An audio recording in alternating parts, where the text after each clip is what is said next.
Last week ನಾವು ಧ್ಯಾನ ಮಾಡಿದ್ವಿ ಸಭೆಯ ಕುರಿತಾಗಿ, ರೈಟ್? ಚರ್ಚ್ನ ಕುರಿತಾಗಿ. ಇದರ ಸ್ಥಾಪಕ ಯಾರಾಗಿದ್ದಾರೆ? ಯಾರು? ಜೋರು ಯೇಸು. ಯಾರು ಇದರ ಸ್ಥಾಪನೆ ಮಾಡಿದ್ದು? ಹೇಗೆ? ತನ್ನ ರಕ್ತವನ್ನು ಸುರಿಸಿ ಕ್ರಯಕ್ಕೆ ತೆಗೆದುಕೊಂಡು ದೇವರ ಸಭೆಯನ್ನು ದೇವರು ಸ್ಥಾಪಿಸಿದ್ದಾರೆ. ಯಾರಾದ್ರೂ ಹೇಳ್ರಿ ಆಮೆನ್. ಮತ್ತು ಇದರ ಓನರ್ ಯಾರಾಗಿದ್ದಾರೆ? Who is the owner of the church? ಸಭೆಯ ನಾಯಕ ಯಾರಾಗಿದ್ದಾರೆ? ಸಭೆಯನ್ನು ಪೋಷಿಸುವಾತನ ಯಾರಾಗಿದ್ದಾರೆ? ಈ ಆಲಯವು ಸರ್ವ ಜನಾಂಗಗಳಿಗೆ ಏನಾಗಿದೆ ಹೇಳ್ರಿ? ಪ್ರಾರ್ಥನಾಲಯ, ಆರಾಧನೆ ಆಲಯ ಅಲ್ವಾ? ಅದ್ಭುತಗಳ ಆಲಯ, ಕರೆಕ್ಟ್? ನಾನೊಂದು ಮಾತು ಹೇಳ್ತೀನಿ, ಕೇಳಿಸ್ಕೊಡ್ರಿ. ದೇವರು ನಮಗೆ ಎಲ್ಲವನ್ನ ದೇವರು ನಮಗೆ ಅನುಗ್ರಹಿಸಿದ್ದಾನೆ. ಗಾಳಿಯನ್ನು ಕೊಟ್ಟಿದ್ದಾನೆ, ಆಹಾರವನ್ನು ಕೊಟ್ಟಿದ್ದಾನೆ, ನೀರನ್ನು ಕೊಟ್ಟಿದ್ದಾನೆ, ಬಟ್ಟೆಯನ್ನು ಕೊಟ್ಟಿದ್ದಾನೆ. ದಿನವೂ ನಮ್ಮನ್ನು ಪೋಷಿಸಿ ನಮ್ಮನ್ನು ಕೈ ಹಿಡಿದ ದೇವರು ನಡೆಸ್ತಾ ಇರುವಂಥ ದೇವರು ತನ್ನ ಮಗನಾದ ಯೇಸು ಸ್ವಾಮಿಯನ್ನೇ ನಮಗೋಸ್ಕರ ಕೊಟ್ಟು ಆತನು ಕಲ್ವಾರಿ ಶಿಲ್ಬೆ ಮೇಲೆ ಪ್ರಾಣವನ್ನು ತ್ಯಾಗ ಮಾಡೋದ್ರ ಮೂಲಕವಾಗಿ ಕಂಪ್ಲೀಟಾಗಿ ತನ್ನ ಜೀವಿತವನ್ನೇ ನಮಗೋಸ್ಕರ ಆತನು ಒಪ್ಪಿಸಿಕೊಟ್ಟ ನಂತರ ತನ್ನ ರಕ್ತದಿಂದ ಇನ್ನೂ ಒಂದು ಸ್ಥಾಪಿಸಿದ. ಅದೇನೆಂದರೆ ಹೊಸ ಒಡಂಬಡಿಕೆಯ ಆರಾಧನೆಗೋಸ್ಕರ ಸೇರಿ ಬರುವಂಥ ಆತನ ಆಲಯ. ಜೋರಗಡೆ ಆತನ ಆಲಯ, ಜೋಡೆ ಕ್ರಿಸ್ತನ ಆಲಯ. ಆಮೇನ್. ದೇವರ ಆಲಯವನ್ನು ಸ್ಥಾಪಿಸಿ ನಮಗೆ ಅನುಗ್ರಹಿಸಿಕೊಟ್ಟಿದ್ದಾನೆ. ಆ ಆಲಯದೊಳಗೆ ಬಂದು ಆತನನ್ನು ಆರಾಧಿಸಲು, ತಂದೆಯಾದ ದೇವರನ್ನು ಘನಪಡಿಸಲು, ಇಲ್ಲಿ ಅಪ್ಪ ತಂದೆ ಎಂಬುದಾಗಿ ದೇವರು ನಾವು ಕೂಗಲು ಕರ್ತನು ನಮಗೆ ಕೊಟ್ಟಂಥ ಮಹಾ ಸೌಭಾಗ್ಯಕ್ಕಾಗಿ ದೇವರ ಆಲಯಕ್ಕೋಸ್ಕರ ನಾವು ಯಾವಾಗಲೂ ಕರ್ತನ ನಾವು ದೇವ್ರ ಸ್ತೋತ್ರ ಹೇಳುವಂಥರಾಗಿರಬೇಕು. ನಮಗೆ ದೇವ್ರ ಮನೆಯನ್ನು ಕೊಟ್ಟ ಹಾಗೆ, ನಾವು ಇರಲಿಕ್ಕೆ ಒಂದು ಸ್ವಲ್ಪ ಸಣ್ಣದನ್ನು ನೆರಳು ಕೊಟ್ಟ ಹಾಗೆ ದೇವರು ಇನ್ನೊಂದು ನಾವು ಪೋಷಣೆ ಹೊಂದೋದಕ್ಕೋಸ್ಕರ, ದೇವರ ರಾಜ್ಯಕ್ಕೋಸ್ಕರ ಪೋಷಣೆ ಹೊಂದೋದಕ್ಕೋಸ್ಕರ ತನ್ನ ಆಲಯವನ್ನು ದೇವರು ತನ್ನ ರಕ್ತದಿಂದ ಸ್ಥಾಪಿಸಿಕೊಟ್ಟಿದೆ. ಇದು ಯಾರೋ ಮನುಷ್ಯರ ಕ್ರಿಯೆ ಅಲ್ಲ, ಇದ್ಯಾರೋ ಮನುಷ್ಯರ ತೋಳುಬಲ ಅಲ್ಲ, ಇದ್ಯಾರೋ ಮನುಷ್ಯರ ಹಣ ಬಲ ಅಲ್ಲ, ಇದ್ಯಾರೋ ಮನುಷ್ಯರ ಅಧಿಕಾರದ ಬಲ ಅಲ್ಲ. ಸ್ವಂತವಾಗಿ ತಂದೆಯಾದ ದೇವರು ತನ್ನ ಮಗನಾದ ಯೇಸು ಸ್ವಾಮಿಯ ರಕ್ತವನ್ನು ಸುರಿಸಿ ಆ ರಕ್ತಕ್ಕೆ ಕ್ರಯ ಕೊಳ್ಳಲ್ಪಟ್ಟು ಒಂದು ಸುಂದರವಾದಂಥ ಮಂದಿರವನ್ನು ದೇವರು ನಮಗೋಸ್ಕರ ನಿರ್ಮಿಸಿಕೊಟ್ಟಿದ್ದಾನೆ. ಆ ಮಂದಿರವೇ ಕ್ರಿಸ್ತನ ಆಲಯವಾಗಿದೆ. ಆಮೇನ್. ಹೋದ್ವರೆ ದ ಚರ್ಚ್ ಎಂಬುದಾಗಿ ನಾವು ನೋಡಿದೆ, ದ ಔಟ್ಸೈಡ್. ಬಟ್ ಇವತ್ತು ಅದರ ಇನ್ನೂ ಸ್ವಲ್ಪ ದ ಪಾರ್ಟ್ 2ನಲ್ಲಿ ಇವತ್ತು ಇನ್ನೂ ಸ್ವಲ್ಪ ಆಳವಾಗಿ ಇನ್ನೂ ಅದ್ರ ಒಳಗಡೆ ಹೋಗುವಂಥರಾಗಿರೋಣ. ಸಭೆ ಎಂಬುದಾಗಿ ಹೇಳಬೇಕಾದ್ರೆ ಈಸ್ ಎ ಗಾಡ್ಸ್ ಬಾಡಿ. ಅದು ಕ್ರಿಸ್ತನ ದೇಹವಾಗಿದೆ. ಏನಾಗಿದೆ ಅದು? ಈಸ್ ಎ ಕ್ರಿಸ್ತನ ದೇಹ, ಒನ್ ಬಾಡಿ. ಎಲ್ಲರೂ ಹೇಳ್ರಿ ಒನ್ ಬಾಡಿ. ಜೋರಾಗಿ ಹೇಳ್ರಿ ಒಂದು ದೇಹ. ನಾನು ಮಾತು ಹೇಳ್ರಿ, ನನಗೆ ಎಷ್ಟು ದೇಹಗಳು ಸೇರಿ ನಾನು ಮನುಷ್ಯ ಆಗಿದ್ದೇನೆ? ನಾನು, ನೀವು ಒಂದೇ ದೇಹ ಅಲ್ಲ? ಒಂದೇ ದೇಹದಲ್ಲಿ ಕ್ರಿಸ್ತನ ತಲೆಯಾಗಿದ್ದಾನೆ ಸಭೆಗೆ. ನಾವೆಲ್ಲರೂ ಅಂಗಾಂಗಗಳಾಗಿ ಆ ಸಭೆ ಒಳಗಡೆ ನಮ್ಮನ್ನೆಲ್ಲರನ್ನು ದೇವರು ತಂದು ಎಲ್ಲರೆಡ್ರಿ ಒಂದು ದೇಹವಾಗಿ ಮಾಡಿದ್ದಾನೆ. ಹಿಂಗೆ ಹೇಳ್ರಿ ಒಂದು ದೇಹವಾಗಿ ಮಾಡಿದ್ದಾನೆ. ನೋಡ್ರಿ, ಈ ಒಂದು ದೇಹವಾಗಿ ಮಾಡಿರುವ ಆತನ ಒಳಗಡೆ ನಾವು ಸೇರಿದ್ದೇವೆ. ಇಲ್ಲಿ ಎಲ್ಲರೂ ಕೇಳಿಸ್ಕೊಡ್ರಿ, ಇಲ್ಲಿ ಜಾತಿ ಇಲ್ಲ, ಇಲ್ಲಿ ಧರ್ಮ ಇಲ್ಲ, ಇಲ್ಲಿ ಮೇಲಿಲ್ಲ, ಇಲ್ಲಿ ಕೀಳಿಲ್ಲ, ಇಲ್ಲಿ ದೊಡ್ಡವನಿಲ್ಲ, ಇಲ್ಲಿ ಸಣ್ಣವನಿಲ್ಲ, ಇಲ್ಲಿ ಜ್ಞಾನವಂತನಿಲ್ಲ, ಇಲ್ಲಿ ಅವಿದ್ಯಾವಂತನಿಲ್ಲ, ಇಲ್ಲಿ ಹಣಬಲ ಇರೋನಲ್ಲ, ಇಲ್ಲಿ ಭಿಕ್ಷಕನಲ್ಲ. ಆತನ ದೇಹದಲ್ಲಿ ಒಂದು ಸಾರಿ ರಕ್ತದ ಒಡಂಬಡಿಕೆ ಸೇರಿದರೆ ನಾವೆಲ್ಲರೂ ಒಂದೇ ದೇಹವಾಗಿದ್ದೇವೆ. ಹೇಳ್ರಿ ಆಮೆನ್. ಅದಕ್ಕೆ ದೇವ್ರ ವಾಕ್ಯ ಹೇಳ್ತಿದೆ, ಕ್ರಿಸ್ತನಲ್ಲಿದ್ದಂಥ ಆ ಒಂದೇ ಮನಸ್ಸು ನಿಮ್ಮೊಳಗಡೆಯೂ ಕೂಡ ಇರಲಿ ಎಂಬುದಾಗಿ ದೇವ್ರ ವಾಕ್ಯ ಹೇಳ್ತಿದೆ. ಹಾಗಾದ್ರೆ ಇನ್ನೂ ಸ್ವಲ್ಪ ನಾವು ಮುಂದೆ ಹೋಗೋಣ. ಹಾಗಾದರೆ ಈ ಒನ್ ಬಾಡಿನ ದೇವರು ಹೇಗೆ ಕಟ್ಟಿದ್ದಾರೆ? ಅದನ್ನು ದೇವರು ಸುಮ್ಮನೆ ಕಟ್ಟಲಿಲ್ಲ, ಅದನ್ನು ವಾಗ್ದಾನ ಮಾಡಿ ದೇವರು ಅದನ್ನು ಕಟ್ಟಿದ್ದಾನೆ. ಯೇಸು ಸ್ವಾಮಿ ಹೇಳ್ತಾರೆ, ಮತ್ತಾಯನ ಬರೆಸುವಾರ್ತೆ 16:18 ಹೇಳ್ತದೆ, ಈ ಬಂಡೆ ಮೇಲೆ ನನ್ನ ಸಭೆ ನಾನು ಕಟ್ಟುವೆನು, ಪಾತಾಳ ಲೋಕದ ಬಲವಾದನ್ನು ಏನು ಮಾಡಲಾರದು souls. I will build my church. The church ಅನ್ನೋ ಕಾನ್ಸೆಪ್ಟ್ ಫಸ್ಟ್ ಟೈಮ್ ದೇವರ ಫಿಲಿಪ್ಪಿ ಸೀಸರಿಯ ಪಟ್ಟಣದಲ್ಲಿ ಆ ಸ್ಥಳದಲ್ಲಿ ಶಿಷ್ಯರನ್ನು ಕರೆದು ಹೇಳ್ತಿದ್ದಾರೆ, I will build my church. ನನ್ನ ಸಭೆ ನಾನು ಕಟ್ತೇನೆ. ಇದು ದೇವರು ವಾಗ್ದಾನ ಪೂರ್ವಕವಾಗಿ ತಾನು ಮಾತು ಕೊಟ್ಟ ಹಾಗೆ ತನ್ನ ರಕ್ತವನ್ನು ಸುರಿಸಿ ಕಟ್ಟಿದಂಥ ಕ್ರಿಸ್ತನ ಸಭೆ ಆಗಿದೆ. ಆಮೇನ್. ಯೇಸು ಹೇಳ್ತಾರೆ, ನನ್ನ ಸಭೆ ನಾನು ಕಟ್ತೇನೆ.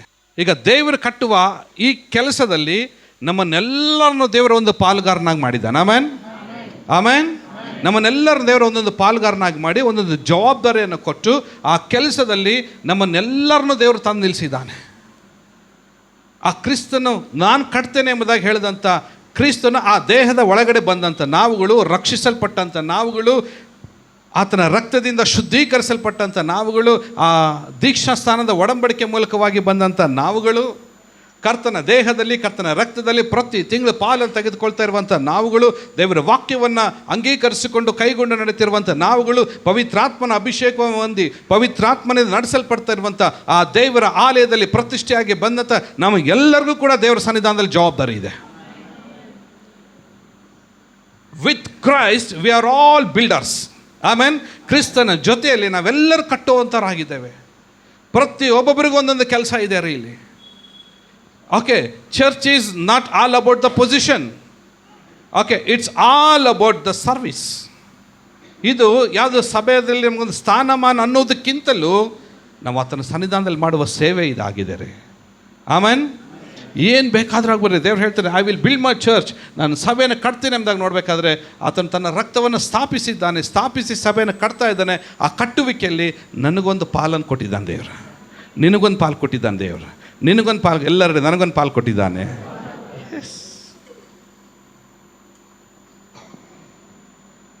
ಇವರೆಲ್ಲರೂ ಸೇರ್ಕೊಂಡು ಏನು ಮಾಡ್ತಾ ಇದ್ದಾರೆ ಹೇಳ್ರಿ ನೋಡ, ಏನು ಮಾಡ್ತಾರೆ? They are all constructing the body of Christ. ಕ್ರಿಸ್ತನ ದೇಹವನ್ನು ಇವ್ರು ಏನು ಮಾಡ್ತಾ ಇದ್ದಾರೆ? ಕಟ್ತಾ ಇದ್ದಾರೆ. ಒಬ್ಬೊಬ್ಬರಿಗೆ ಒಂದೊಂದು ತಲಾಂತ ಕೊಟ್ಟಿರ್ಬೋದು. ಕೆಲವರು ಕಟ್ಟುವಿಕೆಯಲ್ಲಿ ಇಲ್ಲಿ ಟಾಪಲ್ಲಿ ಇರ್ಬೋದು, ಅಥವಾ ಇಲ್ಲೆಲ್ಲೋ ಕೆಳಗಡೆ ಒಬ್ಬನಿರ್ಬೋದು. ಬಟ್ ಅಂತೂ ಸೇವೆ ಮಾಡ್ತಿರೋದು ಒಬ್ಬ ಆತನಿಗೆ. ಇನ್ಯಾರೋ ಮಿಡ್ಲಲ್ಲಿರ್ಬೋದು, ಇನ್ಯಾರೋ ಎಲ್ಲೋ ಇರ್ಬೋದು, ಇನ್ಯಾರೋ ಕಸ ಹೊಡಿತೀವಿ, ಇಲ್ಲಾರು ಕಸ ಹೊಡಿತೀರಿ, ಇಲ್ಲಾರೋ ಏಣಿ ಹಾಕೊಂಡು, ಇಲ್ಲಾರು ಏನೋ ಸಮಥಿಂಗ್ ಏನೋ ಆದರೂ ನಾವು ಮಾಡ್ತಾ ಇರ್ಬೋದು ಸೇವೆಯಲ್ಲಿ. ಆ ಮಿನಿಸ್ಟ್ರಿನಲ್ಲಿ, ಚರ್ಚ್ ಮಿನಿಸ್ಟ್ರಿನಲ್ಲಿ ನಾವು ಏನಾದರೂ ಒಂದು ಕೆಲಸವನ್ನು ನಾವು ಮಾಡ್ತೀವಿ. It's all about service, it's not A position. ಇದು ಯಾವುದು ನಾವು ಕಾಲೇರಿಸೋಂಥದ್ದಲ್ಲ. ಇವತ್ತು ಭಾಳ ಜನ ಆಗ್ಬಿಟ್ಟಾರೆ ಅಂದರೆ ನಾನು ಕಟ್ಟಿದ್ದು ಚರ್ಚ್, ಇದು ನನ್ನಿಂದ ಆಗಿದ್ದು ಚರ್ಚು, ನಾನು ಹಣ ಕೊಟ್ಟಿದ್ದಕ್ಕೆ ಇದು ಆಗಿದ್ದು, ನಾನು ಕಟ್ಟಿದ್ದು. ನಮ್ಮ ಕೈ ಏನು ಕಟ್ಟೋಕ್ಕಾಗಲ್ಲ ರೀ. 5 ನಿಮಿಷ ಉಸಿಡ್ಕೊಂಡು ಇರೋಕ್ಕೆ ಆಗಲ್ಲ ನಮ್ಮ ಕೈಯಾಗೆ. ಇನ್ನೇನು ನಾವು ಕಟ್ತೀವಿ ನಾವು? ನಾನು ಮಾತಾಡ್ತೀನಿ, ಎಲ್ಲ ಕೇಳಿಸ್ಕೊಡ್ರಿ. ದೇವರು ನಮಗೆ ಅನುಗ್ರಹಿಸದೆ ಹೊರತು ನಾವೇನು ಮಾಡ್ಲಿಕ್ಕೆ ಸಾಧ್ಯ ಇಲ್ಲ ರೀ. ನಾವೇನಾದರೂ ನಾವು ಇವತ್ತು ನಾವು ಹೊಂದುತ್ತಾ ಇದ್ದೇವೆ ಅಂದರೆ it's all about the God's grace, it's the Father's grace. ತಂದೆಯ ಆಶೀರ್ವಾದ, ತಂದೆಯ ಒದಗಿಸುವಿಕೆ, ತಂದೆಯ ಕೃಪೆ, ದೇವರು ನಮಗೆ ಕೊಟ್ಟಿದ್ದಕ್ಕೆ ನಾವು ಆ ಕೆಲಸವನ್ನು ನಾವು ಮಾಡ್ತಾಯಿದ್ದೇವೆ. ಬಟ್ ಆದರೆ ನಾನೊಂದು ಮಾತು ಹೇಳ್ತೀನಿ ನೋಡ್ರಿ, ನಾವು ಏನೇ ದೇವರ ಸನ್ನಿಧಾನದಲ್ಲಿ ಸಭೆ ಆತನ ದೇಹವನ್ನು ಕಟ್ಟುವಿಕೆಯಲ್ಲಿ ನಾವು ಏನೇ ಮಾಡಿದ್ರೂ ಕೂಡ ಕಿವಿ ಕೊಟ್ಟು ಕೇಳಿಸ್ಕೊಡ್ರಿ, ಕಿವಿ ಹೇಳುವನೇ ಕೇಳಲ್ಲ. ಆಮೇನ್, ಆಮೇನ್, ಆಮೇನ್. ನಂಬಿಗಸ್ತರಾಗಿ ಮಾಡಿರಿ. ನಾನು ಮಾಡ್ತಾ ಇದ್ದಿದ್ದೆಲ್ಲದು ಯಾರಿಗೋಸ್ಕರ ಮಾಡ್ತಾಯಿದ್ದೇನೆ? ದೇವರಿಗೋಸ್ಕರ ನಾನು ಮಾಡ್ತಾಯಿದ್ದೇನೆ. ನಾನು ಕ್ರಿಸ್ತನಿಗೋಸ್ಕರ ಆತನ ದೇಹವನ್ನು ಕಟ್ತಾ ಇದ್ದೇನೆ ಎಂಬುವ ಮೆಂಟಾಲಿಟಿಯಿಂದ ನೀವು ಮಾಡಿರಿ. ನಾನು ಮಾತು ಹೇಳ್ತೀನಿ ನೋಡ್ರಿ, ಎಲ್ಲರೂ ಕಿವಿಗೊಟ್ಟು ಕೇಳಿಸ್ಕೊಳ್ರಿ. ನೀವು ಕರ್ತನ ಸಭೆಯನ್ನು ಕಟ್ಟ್ರಿ, ದೇವ್ರು ನಿಮ್ಮ ಮನೆಯನ್ನು ಕಟ್ಟುತ್ತಾರೆ. ನೀವು ದೇವರ ಕುಟುಂಬವನ್ನು ಕಟ್ಟ್ರಿ, ದೇವ್ರು ನಿಮ್ಮ ಕುಟುಂಬವನ್ನು ದೇವರು ಕಟ್ಟಿದ್ದಾನೆ. ನೀವು ದೇವರ ಆಲಯವನ್ನು ಕಟ್ಟ್ರಿ, ದೇವರು ನಿಮ್ಮ ಟೆರಿಟರಿನ ಎಕ್ಸ್ಟೆಂಡ್ ಮಾಡಿ ಕಟ್ತಾ ಹೋಗ್ತಾನೆ. ಎಲ್ಲೋ ಇದರನ್ನ ದೇವನು ಎಲ್ಲೋ ಯಾವುದೋ ಲೆವೆಲಲ್ಲಿ ತೆಗೆದುಕೊಂಡು ಹೋಗಿ ನಾನು ನಿಲ್ಲಿಸ್ತಾನೆ. ಇದಕ್ಕೆಲ್ಲ ಕಾರಣ ಏನಂದರೆ ದೇವರ ಸಭೆಯಿಂದ ಬರುವ ದೈವಾಶೀರ್ವಾದ, ದೇವರ ಸಭೆಯಿಂದ ನಿಮಗೆ ಸಿಕ್ಕುವಂಥ ಮಹಾ ದೊಡ್ಡ ಕೃಪೆ, ದೇವರ ಸಭೆಯಿಂದ ಸಿಕ್ಕುವಂಥ ಸೇವಕರ ಪ್ರಾರ್ಥನೆಯಿಂದ ಸಿಕ್ಕುವಂಥ ದೇವರ ಮಕ್ಕಳೆಲ್ಲರ ಪ್ರಾರ್ಥನೆಯಿಂದ ಸಿಕ್ಕುವಂಥ ಒಂದು ದೊಡ್ಡ ಸೌಭಾಗ್ಯದ ಬೊಕ್ಕಸ ಅದು ನಿಮಗೆ. ಅದು ನಿಮ್ಮನ್ನು ಆಶೀರ್ವದಿಸದೆ ಹಿಂತಿರುಗಿ ಹೋಗೋದಿಲ್ಲ. ಖಂಡಿತವಾಗಿ ನಿಮ್ಮನ್ನು ಆಶೀರ್ವದಿಸ್ತದೆ, ನಿಮ್ಮನ್ನು ಒಂದು ಸ್ಥಿತಿಯಿಂದ ಇನ್ನೊಂದು ಸ್ಥಿತಿಗೆ ತರ್ತದೆ. ಆದರೆ ಒಂದು ಮಾತ್ರ ಕೈ ಜೋಡಿಸಿ ಹೇಳ್ತೀನಿ, ದೇವರ ಸೇವೆಯಲ್ಲಿ ಯಾರು ಗುಣಗುಡ್ತಾ ಯಾರು ಕೆಲಸ ಮಾಡಬೇಡ್ರಿ, ಯಾರು ಗುಣಗುಟ್ಟಬೇಡ್ರಿ. ಇಲ್ಲಿ ಪ್ರತಿ ಒಬ್ಬೊಬ್ರದ್ದು ಕೂಡ ಜವಾಬ್ದಾರಿ ಇದೆ. ಪ್ರತಿ ಒಬ್ಬೊಬ್ಬರು ಕೂಡ ದೇವರ ಸೇವೆಯಲ್ಲಿ ನಾವು ಮುಂದುವರಿಯುವಂಥದ್ದಾಗಿದೆ. ಪ್ರತಿಯೊಬ್ಬೊಬ್ಬರ ಕ್ರಿಸ್ತನ ದೇಹವನ್ನು ನಾವು ಕಟ್ಟುವರಾಗಿದ್ದೇವೆ. ನಾನೊಂದು ಮಾತು ಹೇಳ್ತೀನಿ ನೋಡ್ರಿ, ನಮ್ಮ ಕೈಯಿಂದ ಏನಾಗ್ತಿದೆ, ನಮ್ಮ ಹತ್ರ ಹಣ ಇಲ್ಲ ಏನಿಲ್ಲ ಅಂತ ನೀವು ಹೇಳ್ಬೋದು, ಡೋಂಟ್ ವರಿ. ಬಟ್ ಆದರೆ ಯಾರಾದ್ರೂ ಏನಾದರೂ ತಪ್ಪುಗಳನ್ನು ಕಂಡಿಡಿದಾಗ ಆ ಬ್ರದರ್ ಹೆಂಗಿದ್ದಾನೆ ಗೊತ್ತಾ, ಅವ್ನು ಸರಿಯಿಲ್ಲ ಅಂತಂದೇಳಿ ನೀವು ಇನ್ನೊಬ್ಬರ ಹತ್ರ ಮಾತಾಡ್ತಿದ್ರಲ್ಲ, ಅಲ್ಲಿ ದೇವರ ಸಭೆಗೆ ಚ್ಯುತಿ ಬರುವಂಥದ್ದಾಗಿದೆ. ಅಲ್ಲಿ ದೇವರ ಸಭೆ ನೀವು ಕೆಡಿಸುವಂಥವ್ರಾಗಿದ್ದೀರಿ. ಅಥವಾ ಅವ್ನು ಬಿದ್ದೋಗ್ತಾ ಇರುವಂಥ ಸಮಯದಲ್ಲಿ ಹೋಗಿ ಬ್ರದರ್ ಇರಲಿ, ದೇವರು ನೋಡ್ಕೊಳ್ತಾರೆ, ಪ್ರಾರ್ಥನೆ ಮಾಡೋಣ, ದೇವರು ನಿಮಗೆ ಸಹಾಯ ಮಾಡಲಿ, ಸೋತೋಗ್ಬೇಡ್ರಿ, ಬಿದ್ದೋಗ್ಬೇಡ್ರಿ, ಕಮಾನ್ ನಂಬಿಕೆಯಲ್ಲಿ ಮುಂದೆ ಹೋಗ್ರಿ ಎಂಬುದಾಗಿ ನೀವು ಅವ್ರಿಗೆ ಎಂಕರೇಜ್ ಮಾತನ್ನು ನೀವು ಹಾಡ್ರಿ, ಅಲ್ಲಿ ನೀವು ದೇವರ ಸಭೆ ಕಟ್ತಾ ಇದ್ದೀರಾ. ನಿಮಗೆ ಗೊತ್ತಾಗ್ತದೆ ಎಲ್ಲೋ ಒಂದು ಹತ್ರ ಕ್ರಾಕ್ ಇದೆ ಅಂತಂದೇಳಿ. ನೋಡಿ ಇಲ್ಲಿ ಕ್ರಾಕ್ ಐತೆ ಅಂತ ಇರೋ ಕ್ರಾಕ್ ದೊಡ್ಡದು ಮಾಡಬೇಡ್ರಿ, ಅದನ್ನು ಮುಚ್ಚಲಿಕ್ಕೆ ನೋಡ್ರಿ, ಅದನ್ನು ಕವರ್ ಮಾಡಲಿಕ್ಕೆ ನೋಡ್ರಿ. ಬೇರೆಯವ್ರ ಹತ್ರ ಹೋಗಿ ಮಾತಾಡಬೇಡ್ರಿ, ನಮ್ಮ ಚರ್ಚ್ ಹಾಗಿಲ್ಲ, ನಮ್ಮ ಚರ್ಚ್ ಹಿಂಗಿಲ್ಲ, ಹಂಗಿರ್ಬೇಕಿತ್ತು, ಹಿಂಗಿರ್ಬೇಕಿತ್ತು, ಇಲ್ಲ ಹಂಗಿದೆ ಹಿಂಗಿದೆ ಅಂತ. Please don't talk. ಇದು ದೇವರ ಸಭೆಯಿಂದ ಬರುವಂಥ ನ್ಯಾಯ ತೀರ್ಪಾಗಿರ್ತದೆ. ಯಾಕಂದರೆ ಇದು ರವಿ ಪಾಸ್ಟರ್ ಕಟ್ಟಿದ್ದ ಸಭೆ ಅಲ್ಲ ರೀ, ಅಥವಾ ವಿನೋದ್ ಕಟ್ಟಿದ ಸಭೆ ಅಲ್ಲ, ಅಥವಾ ಇನ್ಯಾರೋ ಕಟ್ಟಿದ ಸಭೆ ಅಲ್ಲ ರೀ. ಸ್ತ್ರೀಯರೇ, ನೀವು ಕಟ್ಟಿದ ಸಭೆ ಅಲ್ಲ ಇದು. ಕ್ರಿಸ್ತನ ಸ್ವಂತ ರಕ್ತವನ್ನು ಸುರಿಸಿ ನಮಗೆ ಸ್ಥಾಪಿಸಿಕೊಟ್ಟ ಸಭೆ. ಈ ಸಭೆ ಒಳಗಡೆ ಸಣ್ಣ ಕೆಲಸ ಮಾಡ್ತಾಯಿದ್ದೀವಿ ಅಷ್ಟೇ ನಾವೆಲ್ಲರೂ. ಆಮೇನ್. ನೀವು ಸುವಾರ್ತೆಯನ್ನು ಸಾರಿ ಜನರನ್ನು ರಕ್ಷಣೆ ನಡೆಸಿ ಸಭೆ ಕರ್ಕೊಂಡು ಬರುವಂಥದ್ದು ಒಂದು ದೊಡ್ಡ ಆಶೀರ್ವಾದವಾಗಿದೆ. ಇದು ಕ್ರಿಸ್ತನ ಸಭೆನ ನೀವು ಕಟ್ಟುವಂಥವರಾಗಿದ್ದೀರಿ. ನಾನು ಮತ್ತೆ ಹೇಳ್ತೇನೆ, it's not A position, it's A service. ಇದು ಒಂದು ದೊಡ್ಡ ಯಾವುದೇ ನಮಗೊಂದು ಸ್ಥಾನಮಾನ ಅಲ್ಲ ರೀ, ಬದಲಾಗಿ ಆತನಿಗೆ ಸೇವೆ ಸಲ್ಲಿಸುವಂಥದ್ದಾಗಿದೆ. ಯಾರಾದರೂ ಹೇಳ್ರಿ ಆಮೇನ್. ಆಮೇನ್. ಹಾಗಾದರೆ ಸಭೆಯನ್ನು ಕಟ್ಟಬೇಕಾದ್ರೆ ಅದಕ್ಕೆ ಬೇಕಾಗಿರುವಂಥದ್ದು ಮುಖ್ಯವಾಗಿ ಅಸ್ಥಿವಾರ. ಅದಕ್ಕೆ ದೇವ್ರ ವಾಕ್ಯ ಹೇಳ್ತದೆ ನೋಡಿ, ದ ಫೌಂಡೇಶನ್. ಒಂದು ಮನೆಯನ್ನು ಕಟ್ಟಬೇಕಾದ್ರೆ ಏನು ಬೇಕು? ಫಸ್ಟು ಜೋರಾಗಿ ಏನು ಬೇಕು? ಫೌಂಡೇಶನ್, ಅಸ್ಥಿವಾರ. ಹೇಳ್ರಿ, ಅಸ್ಥಿವಾರ, foundation. Correct. The first foundation ಹೇಳ್ತದೆ ಹಾಕಿರುವ ಅಸ್ಥಿವಾರವು ಯಾರಾಗಿದ್ದಾರೆ? ಯೇಸು ಕ್ರಿಸ್ತನು, ಜೀಸಸ್ ಕ್ರೈಸ್ಟ್. ಆತನೇ ಅದರ ಅಸ್ಥಿವಾರ ಹಾಕಿದ್ದಾರೆ ಅಷ್ಟೇ. ಕ್ರಿಸ್ತನೇ ಅದರ ಅಸ್ಥಿವಾರ. ಈ ಸಭೆಗೆ ಫೌಂಡೇಶನ್ನೇ Lord Jesus Christ. Somebody say amen. Amen. ಈಗ ಹೇಳ್ರಿ ನೋಡೋಣ, ಯಾರಾದ್ರು ಸಭೆಯ ಅಸ್ಥಿವಾರ ಯಾರಾಗಿದ್ದಾರೆ? ಯೇಸು ಕ್ರಿಸ್ತ. ಎಸ್. ಇನ್ನೊಂದು ಅಸ್ಥಿವಾರ ಇಲ್ಲ ರೀ ನಮಗೆ. ಇರೋದು ಒಂದೇ ಒಂದು ಅಸ್ಥಿವಾರ, ಅದು ಯೇಸು ಸ್ವಾಮಿಯ ಎಂಬ ಅಸ್ಥಿವಾರದ ಮೇಲೆ ಸಭೆ ನಿಂತಿದೆ ಇವತ್ತು. ಆಮೆನ್. Praise the Lord. ಮುಂದೆ ಇನ್ನೂ ನೋಡಬೇಕಾದ್ರೆ ಆ ಅಸ್ಥಿವಾರ ಎಂಥ ಅಸ್ಥಿವಾರವಾಗಿದೆ ಅಂದರೆ ಹೇಳ್ರಿ, ಅಪೊಸ್ತಲರು ಪ್ರವಾದಿಗಳು ಎಂಬ ಅಸ್ಥಿವಾರದ ಮೇಲೆ ನೀವು ಮಂದಿರೋಪಾದಿಯಲ್ಲಿ ನೀವು ಕಟ್ಟಲ್ಪಟ್ಟಿದ್ದೀರಿ. ಮಂದಿರೋಪಾದಿಯಲ್ಲಿ ಇದು ಕಟ್ಟಲ್ಪಡಬೇಕಾದ್ರೆ ಇದಕ್ಕೆ ಇಂಪಾರ್ಟೆಂಟ್ ಫೌಂಡೇಶನ್. ಆ ಫೌಂಡೇಶನ್ ಆದ ಅಪೊಸ್ತಲರು ಪ್ರವಾದಿಗಳು ಎಂಬ ಅಸ್ಥಿವಾರದ ಮೇಲೆ ಇನ್ನೊಂದು ಹೇಳ್ತದೆ, ಕ್ರಿಸ್ತನು ಕೊಟ್ಟಂಥ ಆ ಸೇವೆ ಜವಾಬ್ದಾರಿಯಲ್ಲಿ ಅಪೊಸ್ತಲರು ಪ್ರವಾದಿಗಳೆಂಬುವ ಸ್ಥಾನಮಾನ ಹೊಂದಿ ಸಭೆಯನ್ನು ಕಟ್ಟುವಂಥ ಆ ಉಪದೇಶದ ಅಸ್ಥಿವಾರದ ಮೇಲೆ ಮಂದಿರದೋಪಾದಿಯಲ್ಲಿ ನಾವೇನು ಮಾಡ್ತಾ ಇದ್ದೇವೆ? ಕಟ್ಟಲ್ಪಟ್ಟಿದ್ದೇವೆ. ಹೀಗೆ ಹೇಳ್ತದೆ, ಯೇಸು ಕ್ರಿಸ್ತನ ಮುಖ್ಯವಾದಂಥ ಮೂಲೆಗಲ್ಲು. ಆತನಲ್ಲಿ ಕಟ್ಟಡದ ಎಲ್ಲ ಭಾಗಗಳು ಒಂದಕ್ಕೊಂದು ಹೊಂದಿಕೆಯಾಗಿ ಕಟ್ಟಡವು ವೃದ್ಧಿಯಾಗುತ್ತಾ ಕರ್ತನಲ್ಲಿ ಪರಿಶುದ್ಧ ದೇವಾಲಯವಾಗುತ್ತದೆ. ದೇವರಲ್ಲಿ ಏನಾಗಿದೆ? ಅದು ಪರಿಶುದ್ಧ ದೇವಾಲಯ. ಏನಾಗಿದೆ? ಪರಿಶುದ್ಧ ದೇವಾಲಯ. ಪರಿಶುದ್ಧ ದೇವಾಲಯ, ಪರಿಶುದ್ಧ ದೇವಾಲಯ. ನಾನು ಕ್ರಿಸ್ತನ ಜೊತೆಗೆ ಕಟ್ಟುತ್ತಾ ಇರುವ ಸಭೆ ಇದು. ಆಮೆನ್. Praise the Lord. ಹಾಗಾದರೆ ಈಗ ನೋಡ್ರಿ, ಈ ಫೌಂಡೇಶನ್ ಮೇಲೆ ನಾವು ಮಂದಿರದ ಉಪಾದಿಯಲ್ಲಿ ಕಟ್ಟಲ್ಪಡ್ತಾ ಇರಬೇಕಾಗಿದ್ರೆ ಹಾಗಾದ್ರೆ ಅದರ ಹೆಡ್, ಓಕೆ, ಅದರ ತಲೆ ಯಾರಾಗಿದ್ದಾರಂತೆ? ಆತನೇ ಶಿರಸ್ಸು. ದೇಹವೆಲ್ಲ ಆತನ ದೊರೆತನದಲ್ಲಿದ್ದು ತನ್ನಲ್ಲಿರುವ ಎಲ್ಲಾ ನರಗಳಿಂದ ಬಿಗಿಯಾಗಿ ಜೋಡಿಸಲ್ಪಟ್ಟು ಪ್ರತಿ ಅಂಗದಿಂದ ಅದರದರ ಶಕ್ತಿಯ ಪ್ರಕಾರ ಸಹಾಯ ಹೊಂದಿ ಪ್ರೀತಿಯಿಂದ ಐಕ್ಯವಾಗಿದ್ದು ಕ್ಷೇಮಾಭಿವೃದ್ಧಿಯನ್ನು ಹೊಂದುತ್ತದೆ. ವಾಕ್ಯ ಹೇಳ್ತಿದೆ, ಆತನೇ ಶಿರಸ್ಸು. ದ ಲಾರ್ಡ್ ಜೀಸಸ್ ಆತನೇ ಫೌಂಡೇಶನ್ ಆಗಿದ್ದಾನೆ. ಆ ಫೌಂಡೇಶನ್ ಜೊತೆಗೆ ನಾವೆಲ್ಲರೂ ವಾಲ್ ಆಗಿ ಕಟ್ಟಲ್ಪಡ್ತಾ ಇದ್ದೇವೆ, ಜೋಡಿಸಲ್ಪಡ್ತಾ ಇದ್ದೀವಿ. ಅದ್ರ ಜೊತೆಗೆ ಆ ಸಭೆಗೆ ಈ ಸಭೆಗೆ ಕ್ರಿಸ್ತನ ಯಾರಾಗಿದ್ದಾನೆ? ಕ್ರಿಸ್ತನ ಯಾರಾಗಿದ್ದಾನ್ರಿ? ಜೋರ್ಗಳು ಯಾರಾಗಿದ್ದಾನೆ? ಕ್ರಿಸ್ತನ ತಲೆ ಆಗಿದ್ದಾನೆ. ಆ ತಲೆ ಕೆಳಗಡೆ ನಾವೆಲ್ಲರೂ ಜೋಡಿಸಲ್ಪಡ್ತಾ ಇದ್ದೀವಿ. ಕ್ರಿಸ್ತನೇ ಮುಖ್ಯವಾದ ಮೂಲೆಗಲ್ಲೂ ಆತನಾಗಿದ್ದಾನೆ, ಸಭೆಗೆ ತಲೆನೂ ಆತನಾಗಿದ್ದಾನೆ. ಯಾರಾದ್ರೂ ಹೇಳ್ರಿ ಆಮೇನ್. ಆಮೇನ್. ಇನ್ನೊಂದು ಮುಂದೆ ಹೇಳ್ತಿದೆ, ತಮಗೆ ದರ್ಶನಗಳಾದವೆಂದು ಕೆಲವರು ಕೊಚ್ಚಿಕೊಳ್ತಾರಂತೆ, ಕೆಲವರು ಪ್ರಾಪಂಚಿಕವಾದ ಬುದ್ಧಿಯಿಂದ ನಿರಾಧಾರವಾಗಿ ಉಬ್ಕೊಳ್ತಾರೆ. ಆದರೆ ಕ್ರಿಸ್ತನೆಂಬ ಶಿರಸ್ಸಿನ ಹೊಂದಿಕೆನ ಬಿಟ್ಟವರಾಗಿದ್ದಾರೆ. ನಾವೇನೇ ಮಾಡಿದ್ರು ಕ್ರಿಸ್ತನ ಈ ಹೊಂದಿಕೆ ಅಂದರೆ ರೂಫಿಂಗ್, ಆ ರೂಫ್ ಕೆಳಗಡೆನೇ ನಾವು ಇರಬೇಕು. ಓಕೆ, ರೂಫ್ಗಿಂತ ನಾವು ದೊಡ್ಡವರಲ್ಲ ರೀ. ಆಮೇನ್. ಕ್ರಿಸ್ತನಿಗಿಂತ ನಾವು ಯಾರು ದೊಡ್ಡವರಲ್ರಿ. ಆದರೆ ದೇವರು ನಮಗೆ ಹಾಕಿಕೊಟ್ಟಂಥ ಅಸ್ಥಿವಾರದ ಮೇಲೆ ಆ ಹೊಂದಿಕೆಯಿಂದ ನಾವು ಕಟ್ಟಲ್ಪಡುತ್ತಾ ನಾವು ಮುಂದೆ ಹೋಗಬೇಕಷ್ಟೇ. ಆಮೇನ್. ಅದಕ್ಕೆ ಮುಂದೆ ಹೇಳ್ತಿದೆ, ಆ ಶಿರಸ್ಸಿನಿಂದಲೇ ದೇಹವೆಲ್ಲ ಕೀಲು ನರಗಳ ಮೂಲಕ ಬೇಕಾದ ಸಹಾಯವನ್ನು ಹೊಂದಿ ಒಂದಾಗಿ ಕೂಡಿಸಲ್ಪಟ್ಟು, ಎಲ್ಲರೂ ಒಂದಾಗಿ ಕೂಡಿಸಲ್ಪಟ್ಟು, ಒಂದಾಗಿ ಕೂಡಿಸಲ್ಪಟ್ಟು ದೇವರು ಕೊಡುವ ವೃದ್ಧಿಯಿಂದ ಏನಾಗಬೇಕದು? ಅಭಿವೃದ್ಧಿ ಅಭಿವೃದ್ಧಿ ಆಗುತ್ತಾ ಬರಬೇಕೆಂಬುದಾಗಿ ದೇವರು ವಾಕ್ಯ ಹೇಳ್ತಿದೆ. ಅದು ಹೇಗೆ ಅಭಿವೃದ್ಧಿ ಆಗಬೇಕು? ಅಲ್ಲಿ ವಾಕ್ಯ ಹೇಳ್ತಿದೆ, ಇನ್ನೊಂದು ಹೀಗೆ ಹೇಳ್ತಿದೆ, ಪ್ರೀತಿಯಿಂದ ಐಕ್ಯವಾಗಿದ್ದು. ಇದು ಇಂಪಾರ್ಟೆಂಟ್. ಇದು ಏನಾಗಿದ್ದು? ಪ್ರೀತಿಯಿಂದ ಐಕ್ಯವಾಗಿದ್ದು. ದ್ವೇಷದಿಂದನಾ? Hello church, ದ್ವೇಷದಿಂದನಾ? ದ್ವೇಷದಿಂದನಾ ಪ್ರೀತಿಯಿಂದನಾ? ಪ್ರೀತಿಯಿಂದ. ಸಭೆ ಹೆಂಗೆ ಕಟ್ಟಲ್ಪಡ್ಬೇಕ್ರಿ? ಪ್ರೀತಿಯಿಂದ ಐಕ್ಯವಾಗಿ. ನೋಡ್ರಿ, ಎಲ್ಲಿ ಪ್ರೀತಿ ಇರ್ತದೋ, ಎಲ್ಲರೂ ಕೇಳಿಸ್ಕೊಡ್ರಿ, ಎಲ್ಲಿ ಪ್ರೀತಿ ಇರ್ತದೋ ಅಲ್ಲಿ ದೇವ್ರ ಕೃಪೆ ಇರ್ತದೆ.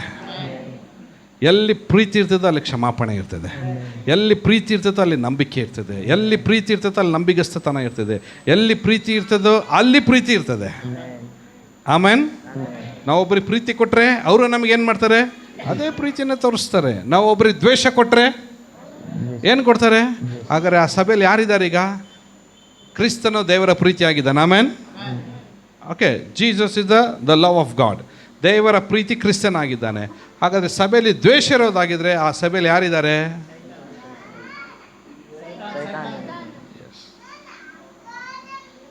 ಪ್ರೀತಿಯಿಂದ ನಾವು ಕಟ್ಟಲ್ಪಡಬೇಕಾಗಿದೆ ಅಷ್ಟೇ ರೀ. ಆಮೇನ್. ಓಕೆ, ನಾವೇನು ನೋಡ್ತಾ ಇದ್ದೀವಿ ಈಗ? ಫೌಂಡೇಶನ್ ನೋಡ್ತಾ ಇದ್ದೀವಿ, ಆ್ಯಂಡ್ ಹೆಡ್ ಆ್ಯಂಡ್ ಅದರ ರೂಫ್ ನಾವು ನೋಡ್ತಾ ಇದ್ದೀವಿ. ಕರೆಕ್ಟ್? ಎಸ್. ಇನ್ನೂ ಸ್ವಲ್ಪ ನಾವು ಮುಂದೆ ಹೋಗೋದಾಕಿದ್ರೆ ಹಾಗಾದರೆ ಇದ್ರ ಒಳಗಡೆ ನಾವು ಬರಬೇಕೀಗ. ದೇವರ ಸಭೆಯು ಫೌಂಡೇಶನ್ ಕ್ರಿಸ್ತನಾಗಿದ್ದಾನೆ. ನಾವೆಲ್ಲರ ಅದ್ರ ಜೊತೆ ಕಟ್ಟಲ್ಪಡ್ತಾ ಇದ್ದೇವೆ. ಅದಕ್ಕೆ ತಲೆ ಯಾರಾಗಿದ್ದಾನೆ? ಕ್ರಿಸ್ತನಾಗಿದ್ದಾನೆ. ಹಾಗಾದರೆ ಈ ರೀತಿಯಾಗಿರುವಂಥ ಎಂಟೈರ್ ಕ್ರಿಸ್ತನ ದೇಹವು ಅದೇನಾಗಿದೆ? ಕನ್ನಿಕೆ ಉಪಾಧಿಯಲ್ಲಿ ಓದ್ರಿ ಅದನ್ನು ಒಂದ್ಸರಿ. ಅದನ್ನು ಕಳಂಕ, ಸುಕ್ಕು, ಮತ್ತೊಂದು ಇಲ್ಲದ ಕನ್ನಿಕೆಯೋ ಎಂಬಂತೆ ಪರಿಶುದ್ಧವೂ ನಿರ್ದೋಷವೂ ಮಹಿಮೆಯುಳ್ಳದ್ದು ಆಗಿರುವ ಸಭೆಯನ್ನಾಗಿ ತನ್ನೆದುರಿನಲ್ಲಿ ನಿಲ್ಲಿಸಿಕೊಳ್ಳಬೇಕೆಂದು ವಾಕ್ಯೋಪದೇಶ ಸಹಿತವಾದ ಜಲಸ್ನಾನವನ್ನು ಮಾಡಿಸಿ ಶುದ್ಧ ಮಾಡಿದನು. ವಾವ್. ಒಂದು ದಿನ ಈ ಸಭೆ ಕ್ರಿಸ್ತನ ಮುಂದೆ ಹೋಗಿ ನಿಲ್ಲುವಂಥದ್ದಾಗಿದೆ. ಹಾಗಾದರೆ ಅಲ್ಲಿ ನಿಲ್ಲಬೇಕಾದ್ರೆ ಇಲ್ಲಿ ಹೇಗಿರ್ಬೇಕಂತೆ? ಅದು ಎಲ್ಲರದ್ದು ಜೋರಾಗಿ ನಿರ್ದೋಷವು ಮಹಿಮೆ ಉಳ್ಳದ್ದು. ಜೋರಾಗಿ ಹೇಳ್ರಿ, ಎಂತ ಹೆಂಗಿರ್ಬೇಕು? ದೋಷ ಇರುವಂಥದ್ದ, ನಿರ್ದೋಷವಾಗಿರುವಂಥದ್ದ? ಅದಕ್ಕೆ ವಾಕ್ಯ ಹೇಳ್ತಿದೆ ನಿರ್ದೋಷವುಳ್ಳ ಸಭೆ. ವಾಕ್ಯ ಹೇಳ್ತಿದೆ ಮಹಿಮೆ ಉಳ್ಳದ ಸಭೆಯಾಗಿ ತನ್ನ ಎದುರಿನಲ್ಲಿ ನಿಲ್ಲಿಸ್ಕೊಳ್ಬೇಕೆಂಬುದಾಗಿ ಪ್ರತಿ ಸಮಯವೂ ವಾಕ್ಯೋಪದೇಶ ಸಹಿತವಾದ ಜಲಸ್ನಾನವನ್ನು ಮಾಡಿಸಿ ತನ್ನ ಸಭೆಯನ್ನು ದೇವರು ಶುದ್ಧ ಮಾಡ್ತಾ ಇದ್ದಾನೆ. ಆಮೇನ್. ಇಲ್ಲ ನೋಡ್ರಿ, ಇದೇನು ಹೇಳ್ತಿದೆ ಕೆಳಗಿನ ವಾಕ್ಯ? ಇದೇನಿದು? ಶುದ್ಧ ಮಾಡಿದೆ. ಏನಿದು? ಶುದ್ಧ ಮಾಡಿದೆ. ಸ್ನಾನ ಯಾಕೆ ಮಾಡ್ತಾರೆ? ಶುದ್ಧವಾಗೋದಕ್ಕೋಸ್ಕರ. ಹಾಗಾದ್ರೆ ಇಲ್ಲಿ ವಾಕ್ಯ ಹೇಳ್ತಿದೆ ವಾಕ್ಯೋಪದೇಶ ಸಹಿತವಾದಂಥ ಜಲಸ್ನಾನ. ಕಾರಣ ಏನು? ದೇವರ ಆಲಯವು ಏನಾಗಬೇಕು? ಶುದ್ಧವಾಗಬೇಕು, ನಿರ್ದೋಷವಾಗಬೇಕು, ಮಹಿಮೆ ಉಳ್ಳ ಸಭೆಯಾಗಿ ಆತನ ಮುಂದೆ ನಿಲ್ಬೇಕ್ರಿ. ಕ್ರಿಸ್ತನ ಸಭೆ ಹೇಳ್ರಿ, ಕ್ರಿಸ್ತನ ಸಭೆ ಅದು ನಿರ್ದೋಷದ ಸಭೆ. ಕ್ರಿಸ್ತನ ಸಭೆ ಮಹಿಮೆ ಉಳ್ಳ ಸಭೆ, ಶುದ್ಧೀಕರಣ ಹೊಂದಿದ ಸಭೆ. ಆಮೇನ್. ಎಸ್. ಹಾಗಾದರೆ ಸಭೆ ಏನಾಗಿದೆ ಆತನಿಗೆ? ಸಭೆ ಏನಾಗಿದೆ? ಇಡೀ ಎಂಟೈರ್ ಚರ್ಚ್ ಆತನಿಗೆ ಶುದ್ಧ ಕನ್ನಿಕೆ ಉಪಾಧಿಯಲ್ಲಿ ಆತನಿಗೆ ಎಂಗೇಜ್ಮೆಂಟ್ ಆಗಿದೆ. ನಮಗೂ ಚರ್ಚಿಗೂ. ಆದರೆ ಮೊದಲಿಂಗನಿಗೋಸ್ಕರ ಆತನು ಬರಲಿಕ್ಕಿದ್ದಾನೆ. ಮೊದಲಿಂಗನ ಬರಬೇಕಾದ್ರೆ ಓಕೆ, ಮೊದಲಿಂಗನ ಬರಬೇಕಾದ್ರೆ ನಮ್ಮನ್ನು ಆತನು ಸ್ವೀಕರಿಸೋ ದೇವರಾಗಿದ್ದಾನೆ. ಆಮೇನ್. ಹಾಗಾದರೆ ಈ ಸಭೆಗೆ ಮೊದಲಿಂಗತ್ತಿನಾಗಿರೋ ಸಭೆಗೆ ಒಂದು ಬಾಗಿಲಿದೆ. ಇದಕ್ಕೆ ಇಲ್ಲ ಡೋರ್ ಇದೆ. ಡೋರ್ ಒಳಗಡೆಯಿಂದನೇ ಬರಬೇಕು. ಅದೇನು ಹೇಳ್ತಿದೆ? ಆದ ಕಾರಣ ಯೇಸು ಮತ್ತು ಅವರಿಗೆ ನಿಜ ನಿಜವಾಗಿ ಹೇಳುತ್ತೇನೆ, ನಾನೇ ಬಾಗಿಲಾಗಿದ್ದೇನೆ, ನಾನೇ ಆ ಬಾಗಿಲು. ನನ್ನ ಮುಖಾಂತರವಾಗಿ ಯಾವನಾದರೂ ಒಳಗೆ ಹೋದರೆ ಸುರಕ್ಷಿತವಾಗಿದ್ದು ಒಳಗೆ ಹೋಗುವನು, ಹೊರಗೆ ಬರುವನು, ಮೇವನ್ನು ಕಂಡುಕೊಳ್ಳುವನು. ಹಾಗಾದ್ರೆ ಇಲ್ಲಿ ನೋಡ್ರಿ, ಸಭೆ ಅಂತಕ್ಕಂಥ ಇದಕ್ಕೆ ಫೌಂಡೇಶನ್ ಯಾರಾಗಿದ್ದಾರೆ? ಹಲೋ, ಅದ್ರ ಹೆಡ್ ಯಾರಾಗಿದ್ದಾರೆ? ಬಾಗಿಲು ಯಾರಾಗಿದ್ದಾರೆ? ವಾವ್. ಅದ್ರ ಪರ್ಚೇಸರ್ ಯಾರಾಗಿದ್ದಾರೆ? ಹೇಳ್ರಿ ಸಿಸ್ಟರ್ಸ್. ಓಕೆ, ಅದ್ರ ಬಿಲ್ಡರ್ ಕಟ್ಟೋರು ಯಾರಾಗಿದ್ದಾರೆ? ಓನರ್ ಯಾರಾಗಿದ್ದಾರೆ? ಅದರ ರಕ್ಷಕ ಯಾರಾಗಿದ್ದಾರೆ? ಆ ಸಂದೇಶ ಯಾರಾಗಿದ್ದಾರೆ? ಸಂಧಾನಪಡಿಸೋರು ಯಾರಾಗಿದ್ದಾರೆ? ನಮ್ಮ ಪ್ರಾರ್ಥನೆ ಕೇಳುವಾತನೇ ಯಾರಾಗಿದ್ದಾರೆ ದೇವರ ಆಲಯದಲ್ಲಿ? ನಮಗೆ ಬಿಡುಗಡೆ ಕೊಡುವವನು, ನಮಗೆ ಫಲ ಕೊಡುವವನು. ವಾವ್, ನಾವು ಸತ್ರನು ಕೂಡ ಇಲ್ಲಿಂದನೇ ನಮ್ಮ ಪರಲೋಕಕ್ಕೆ ಕರ್ಕೊಂಡು ಹೋಗುವವನು. ಹಾಗಾದರೆ ಇಂಥ ಓನರು ನಮಗೆ ಆತನ ಬಾಗಿಲು ಸಹ ಆಗಿದ್ದಾನೆ. Is a door. ಆತ ನಮಗೆ ಬಾಗಿಲಾಗಿ ನಮ್ಮನ್ನು ಸಮೃದ್ಧಿಯನ್ನು ಕೊಡುವ ದೇವರು ಆತನಾಗಿದ್ದಾನೆ ರೀ. Praise the Lord. ಹಾಗಾದರೆ ಇದು ಒಳಗಡೆ ಹೋಗಲಿಕ್ಕೆ ಫಸ್ಟು ನಮಗೆ ಸ್ಟೆಪ್ಸ್ ಏನಿದೆ ಇಲ್ಲಿ? ಫೇತ್, ನಂಬಿಕೆ. ಫಸ್ಟ್ ನಮಗೇನಿದೆ? ನಂಬಿಕೆ. ನಮ್ಮ ನಂಬಿಕೆಯಿಂದಲೇ ನಾವು ಮೊದಲೇ ಮೆಟ್ಲ ನಾವು ಹತ್ತಬೇಕು. ನಾವು ದೇವ್ರ ಸನ್ನಿಧಾನದಾಗ ಬರಬೇಕಾದ್ರೆ, ಚರ್ಚ್ ಒಳಗಡೆ ಕಾಲಿರ್ಬೇಕಾದ್ರೆ ಮುಂಚೆ ನಮಗೆ ಸುವಾರ್ತೆ ಸಾರಿದಾಗ ಫಸ್ಟ್ ನಾವು ಏನು ಮಾಡಿದ್ದೇವೆ ಹೇಳ್ರಿ? ಹೋದ್ರೆ ಅದನ್ನು, ನೀನು ಯೇಸುವನ್ನೇ ಕರ್ತನೆಂದು ಬಾಯಿಂದ ಅರಿಕೆ ಮಾಡಿಕೊಂಡು ದೇವರು ಆತನನ್ನು ಸತ್ತವರೊಳಗಿಂದ ಎಬ್ಬಿಸಿದನೆಂದು ಹೃದಯದಿಂದ ನಂಬಿದರೆ ನಿನಗೆ ರಕ್ಷಣೆಯಾಗುವುದು ಫಸ್ಟ್ ಹೆಂಗ್ ಬರ್ಬೇಕು? ನಾವು ಎಲ್ಲರೂ ಹೃದಯದಿಂದ ನಂಬಬೇಕು. ಹೇಳ್ರಿ, ಹೃದಯದಿಂದ ನಂಬಿದ್ರೆ ಏನಾಗ್ತದೆ ಅಂತೆ? ದ ಫಸ್ಟ್ ದೇವರ ಆಲಯಕ್ಕೆ ಬರ್ಲಿಕ್ಕೆ ಬೇಕಾಗಿರೋಂಥದ್ದು ಇಸ್ ಎ ಫೇತ್. ಮೊದಲನೇದಾಗಿ ನಂಬಿಕೆ. ಆಮೇನ್ ಎರಡನೇದಾಗಿ ಅಲ್ಲಿ ಹೇಳ್ತದೆ ರಿಪೆಂಟ್, ಅಂದರೆ ಪಶ್ಚಾತ್ತಾಪ. ಎರಡನೇ ಮೆಟ್ಲೆ ಯಾವುದಂದರೆ ಇಸ್ ಎ ಪಶ್ಚಾತ್ತಾಪ. ವಾಕ್ಯ ಹೇಳ್ತಿದೆ 18:13 ಲೂಕನ್ ಬರೆದ ಸುವಾರ್ತೆ. ಆ ಸುಂಕದವನು ಏನು ಮಾಡಿದಂತೆ? ಸುಂಕದವನು ದೂರದಲ್ಲಿ ನಿಂತು ಆಕಾಶದ ಕಡೆಗೆ ಕಣ್ಣೆತ್ತಿ ನೋಡುವುದಕ್ಕೂ ಮನಸ್ಸಿಲ್ಲದೆ ಎದೆಯನ್ನು ಬಡುಕೊಳ್ಳುತ್ತಾ, ದೇವರೇ, ಪಾಪಿಯಾದ ನನ್ನನ್ನು ಕರುಣಿಸು ಅಂದನು. ದೇವರೇ, ಪಾಪಿಯಾದ ನನ್ನನ್ನು ಕರುಣಿಸು. ಪಶ್ಚಾತ್ತಾಪ ಪಡ್ತಾ ಇದ್ದಾನೆ. ಏನಂತ ಪಶ್ಚಾತ್ತಾಪ ಪಡ್ತಾ ಇದ್ದಾನೆ? ಪಾಪಿಯಾದ ನನ್ನನ್ನು ಕರುಣಿಸು. He is asking the forgiveness of God. ದೇವರ ಕ್ಷಮಾಪಣೆಯನ್ನು ಆತನು ಕೇಳ್ತಾ ಇದ್ದಾನೆ. ಯಾವಾಗ ದೇವರ ಕ್ಷಮಾಪಣೆ ಕೇಳ್ತಾನೆ? ತಾನು ಪಾಪಿ ಎಂಬುದಾಗಿ ಒಪ್ಕೊಂಡಿದ್ದಾನೆ, ತಾನು ಪಾಪಿ ಎಂಬುದಾಗಿ ಪಶ್ಚಾತ್ತಾಪ ಪಟ್ಟಿದ್ದಾನೆ, ನನ್ನನ್ನು ಸ್ವೀಕರಿಸು ದೇವ ಎಂಬುದಾಗಿ ಆತನು ಬೇಡಿಕೊಂಡಿದ್ದಾನೆ. ದೇವರ ಸಭೆಯ ಆಲಯದ ಆ ಬಾಗಿಲ ಒಳಗಡೆ ಬರಲಿಕ್ಕಿರುವಂಥ ಎರಡನೇ ಮೆಟ್ಟಿಲಿನ ಅರ್ಹತೆ ಏನಂದರೆ, ನಮಗೆ ಮೊದಲನೇದಾಗಿ ನಂಬಿಕೆ, ಎರಡನೇದಾಗಿ ಪಶ್ಚಾತ್ತಾಪ. ಇನ್ನು ಮೂರನೇದಾಗಿ ನಾವು ನೋಡಬೇಕಾದ್ರೆ ಕನ್ಫೆಸ್, ನಾವು ಅರಿಕೆ ಮಾಡಬೇಕಾಗಿದೆ. ಏನಂತ ಅರಿಕೆ ಮಾಡ್ತೀವಿ ನಾವು? ಯೇಸು ಸ್ವಾಮಿನೇ ದೇವರೆಂಬುದಾಗಿ ನಾವು ಅರಿಕೆ ಮಾಡಬೇಕಾಗಿದೆ. ಆತನೇ ನಮ್ಮ ರಕ್ಷಕನು, ಆತನೇ ದೇವರು, ಆತನಿಲ್ಲದೆ ನಮಗೆ ಬೇರೆ ಯಾರು ದೇವರಿಲ್ಲ ಎಂಬುದಾಗಿ ನಮ್ಮ ಬಾಯಿಂದ ನಾವು ಅರಿಕೆ ಮಾಡುವಂಥದ್ದು, ಅದು ನಾವು ದೇವರ ಆಲಯದ ಒಳಗಡೆ ಸೇರಲಿಕ್ಕೆ ಇರುವಂಥ ಆ ಮೂರನೇ ಮೆಟ್ಟಲದಾಗಿದೆ. ಎಲ್ಲರೂ ಕನ್ಫೆಸ್. ಏನದು? ಏನಂತ ಕನ್ಫೆಸ್ ಮಾಡ್ತೀರಾ ನೀವು? ಏನಂತ ಅರಿಕೆ ಮಾಡ್ತೀರಾ? ಯೇಸು ಸ್ವಾಮಿ ನನ್ನ ದೇವರಾಗಿದ್ದಾನೆ. ಹೇಳ್ರಿ ನೋಡೋಣ. ಯೇಸುವೇ ಕರ್ತನಾಗಿದ್ದಾನೆ, ನನ್ನ ರಾಜನಾಗಿದ್ದಾನೆ. ಹಲ್ಲೆಲೂಯಾ. ಆ ಸ್ವಾಮಿಯ ರಕ್ತಕ್ಕೆ ನಾವೆಲ್ಲರ ಕ್ರಯಕ್ಕೆ ಕೊಳ್ಳಲ್ಪಟ್ಟಿದ್ದೇವೆ. ಎಲ್ಲರೂ ಹೇಳ್ರಿ, ನಾನು ಮಾರಿದ್ದೇನೆ, ಮಾರಲ್ಪಟ್ಟಿದ್ದೇನೆ. ನಾವೆಲ್ಲರೂ ಮಾರಲ್ಪಟ್ಟಿದ್ದೇವೆ. ಕರೆಕ್ಟ್? ದೇವ್ರು ನಮ್ಮನ್ನು ಕೊಂಡ್ಕೊಂಡ್ಬಿಟ್ಟಿದ್ದಾರೆ. ದೇವ್ರು ನಮ್ಮನ್ನು, ನಮ್ಮಿರುವ ಪರಿಸ್ಥಿತಿಗಳಿಂದ ದೇವ್ರು ನಮ್ಮನ್ನು ಕೊಂಡ್ಕೊಂಡು ತನ್ನ ಆಲಯದಲ್ಲಿ ತನ್ನ ದೇವರು ನಮ್ಮನ್ನು ನಿಲ್ಲಿಸಿದ್ದಾನೆ ರೀ. ಈ ಆಲಯದಲ್ಲಿ ನಾವು ಕುತ್ಕೊಂಡಿದ್ದೀವಲ್ಲ, ಎಲ್ಲರೂ ಒಂದು ಸತಿ ಹೇಳ್ರಿ, ನಾನು ಧನ್ಯನು. ನಿಮ್ಮ ಪಕ್ಕದವರಿಗೆ ಹೇಳ್ರಿ, ನೀವು ಧನ್ಯರಾಗಿದ್ದೀರಿ ಎಂಬುದಾಗಿ. ಯೇಸು ಸ್ವಾಮಿ, ನಾವೆಲ್ಲರೂ ಮಾರಲ್ಪಟ್ಟಿದ್ದೇವೆ. ರೈಟ್? ಎಲ್ಲರೂ V are all sold out. ನಾವೆಲ್ಲರೂ ಹಾಗಾದ್ರೆ ಯಾರಿಗೋಸ್ಕರ ನೀವು ಜೀವಿಸ್ತಾ ಇದ್ದೀರಾ? ಈಗ ವಾಯ್ಸ್ ಕಮ್ಮಿ ಆಯ್ತು ನಿಮ್ಮದು. ಜೀವಿಸ್ತಾ ಇದ್ದೀರಾ? ಕ್ರಿಸ್ತನಿಗೋಸ್ಕರ ಜೀವಿಸ್ತಾ ಇದ್ದೀರಾ? ಯಾರಿಗೋಸ್ಕರ ಸಾಯ್ತೀರಾ? ಪೌಲ ಹೇಳ್ತಾನೆ, ಇನ್ನು ಜೀವಿಸುವವನು ಕ್ರಿಸ್ತನು ನನ್ನಲ್ಲಿ, ನಾನು ಸತ್ರುನು ನಾನು ಬದುಕಿದ್ರೂ ಯಾರವನು? ನಾನು ಐ ಬಿಲಾಂಗ್ಸ್ ಟು ಕ್ರೈಸ್ಟ್. ನಾನು ಕ್ರಿಸ್ತನಿಗೆ ಸಂಬಂಧಪಟ್ಟವನು. ಹಾಗಾದರೆ ಕ್ರಿಸ್ತನಿಗೆ ಸಂಬಂಧಪಟ್ಟವರಂತ ನಮ್ಮಲ್ಲಿ ವಾಕ್ಯ ಹೇಳ್ತದೆ, ಕ್ರಿಸ್ತನಲ್ಲಿದ್ದಂಥ ಮನಸ್ಸು ನಿಮ್ಮೊಳಗಡೆನೇ ಇರಲಿ. ಹಾಗಾದರೆ ಕ್ರಿಸ್ತನ ಮನಸ್ಸು ನಮ್ಮ ಒಳಗಡೆ ಇದೆಯಾ? ಇವತ್ತು ನಾವು ಪರೀಕ್ಷಿಸ್ಕೊಳ್ಬೇಕಾಗಿದೆ. ದೇವರ ಆಲಯದಲ್ಲಿ ಬಂದು ನಾವು ಕನ್ಫೆಸ್ ಮಾಡ್ತಾ ಇದ್ದೇವೆ, yes Jesus Christ is Lord, yeah good. But ಆ ಕ್ರಿಸ್ತನ ಮನಸ್ಸು ಇವತ್ತು ನಮ್ಮ ಒಳಗಡೆ ಇದೆಯಾ? ಕ್ರಿಸ್ತನು ನೀತಿವಂತನಾಗಿದ್ದಾನೆ, ಅದು ಇದೆಯಾ ನಮ್ಮ ಒಳಗಡೆ? ಕ್ರಿಸ್ತನು ಪರಿಶುದ್ಧನಾಗಿದ್ದಾನೆ, ಅದು ನಮ್ಮ ಒಳಗಡೆ ಇದೆಯಾ? ಕ್ರಿಸ್ತನು ತನ್ನನ್ನು ತಾನು 100% ತನ್ನನ್ನು ತಾನು ತಗ್ಗಿಸಿಕೊಂಡನು. ಪರಲೋಕವನ್ನು ಇಳಿದು ಮನುಷ್ಯ ಅವತಾರವಾಗಿ ಆತನು ಬಂದಿದ್ದಾನೆ.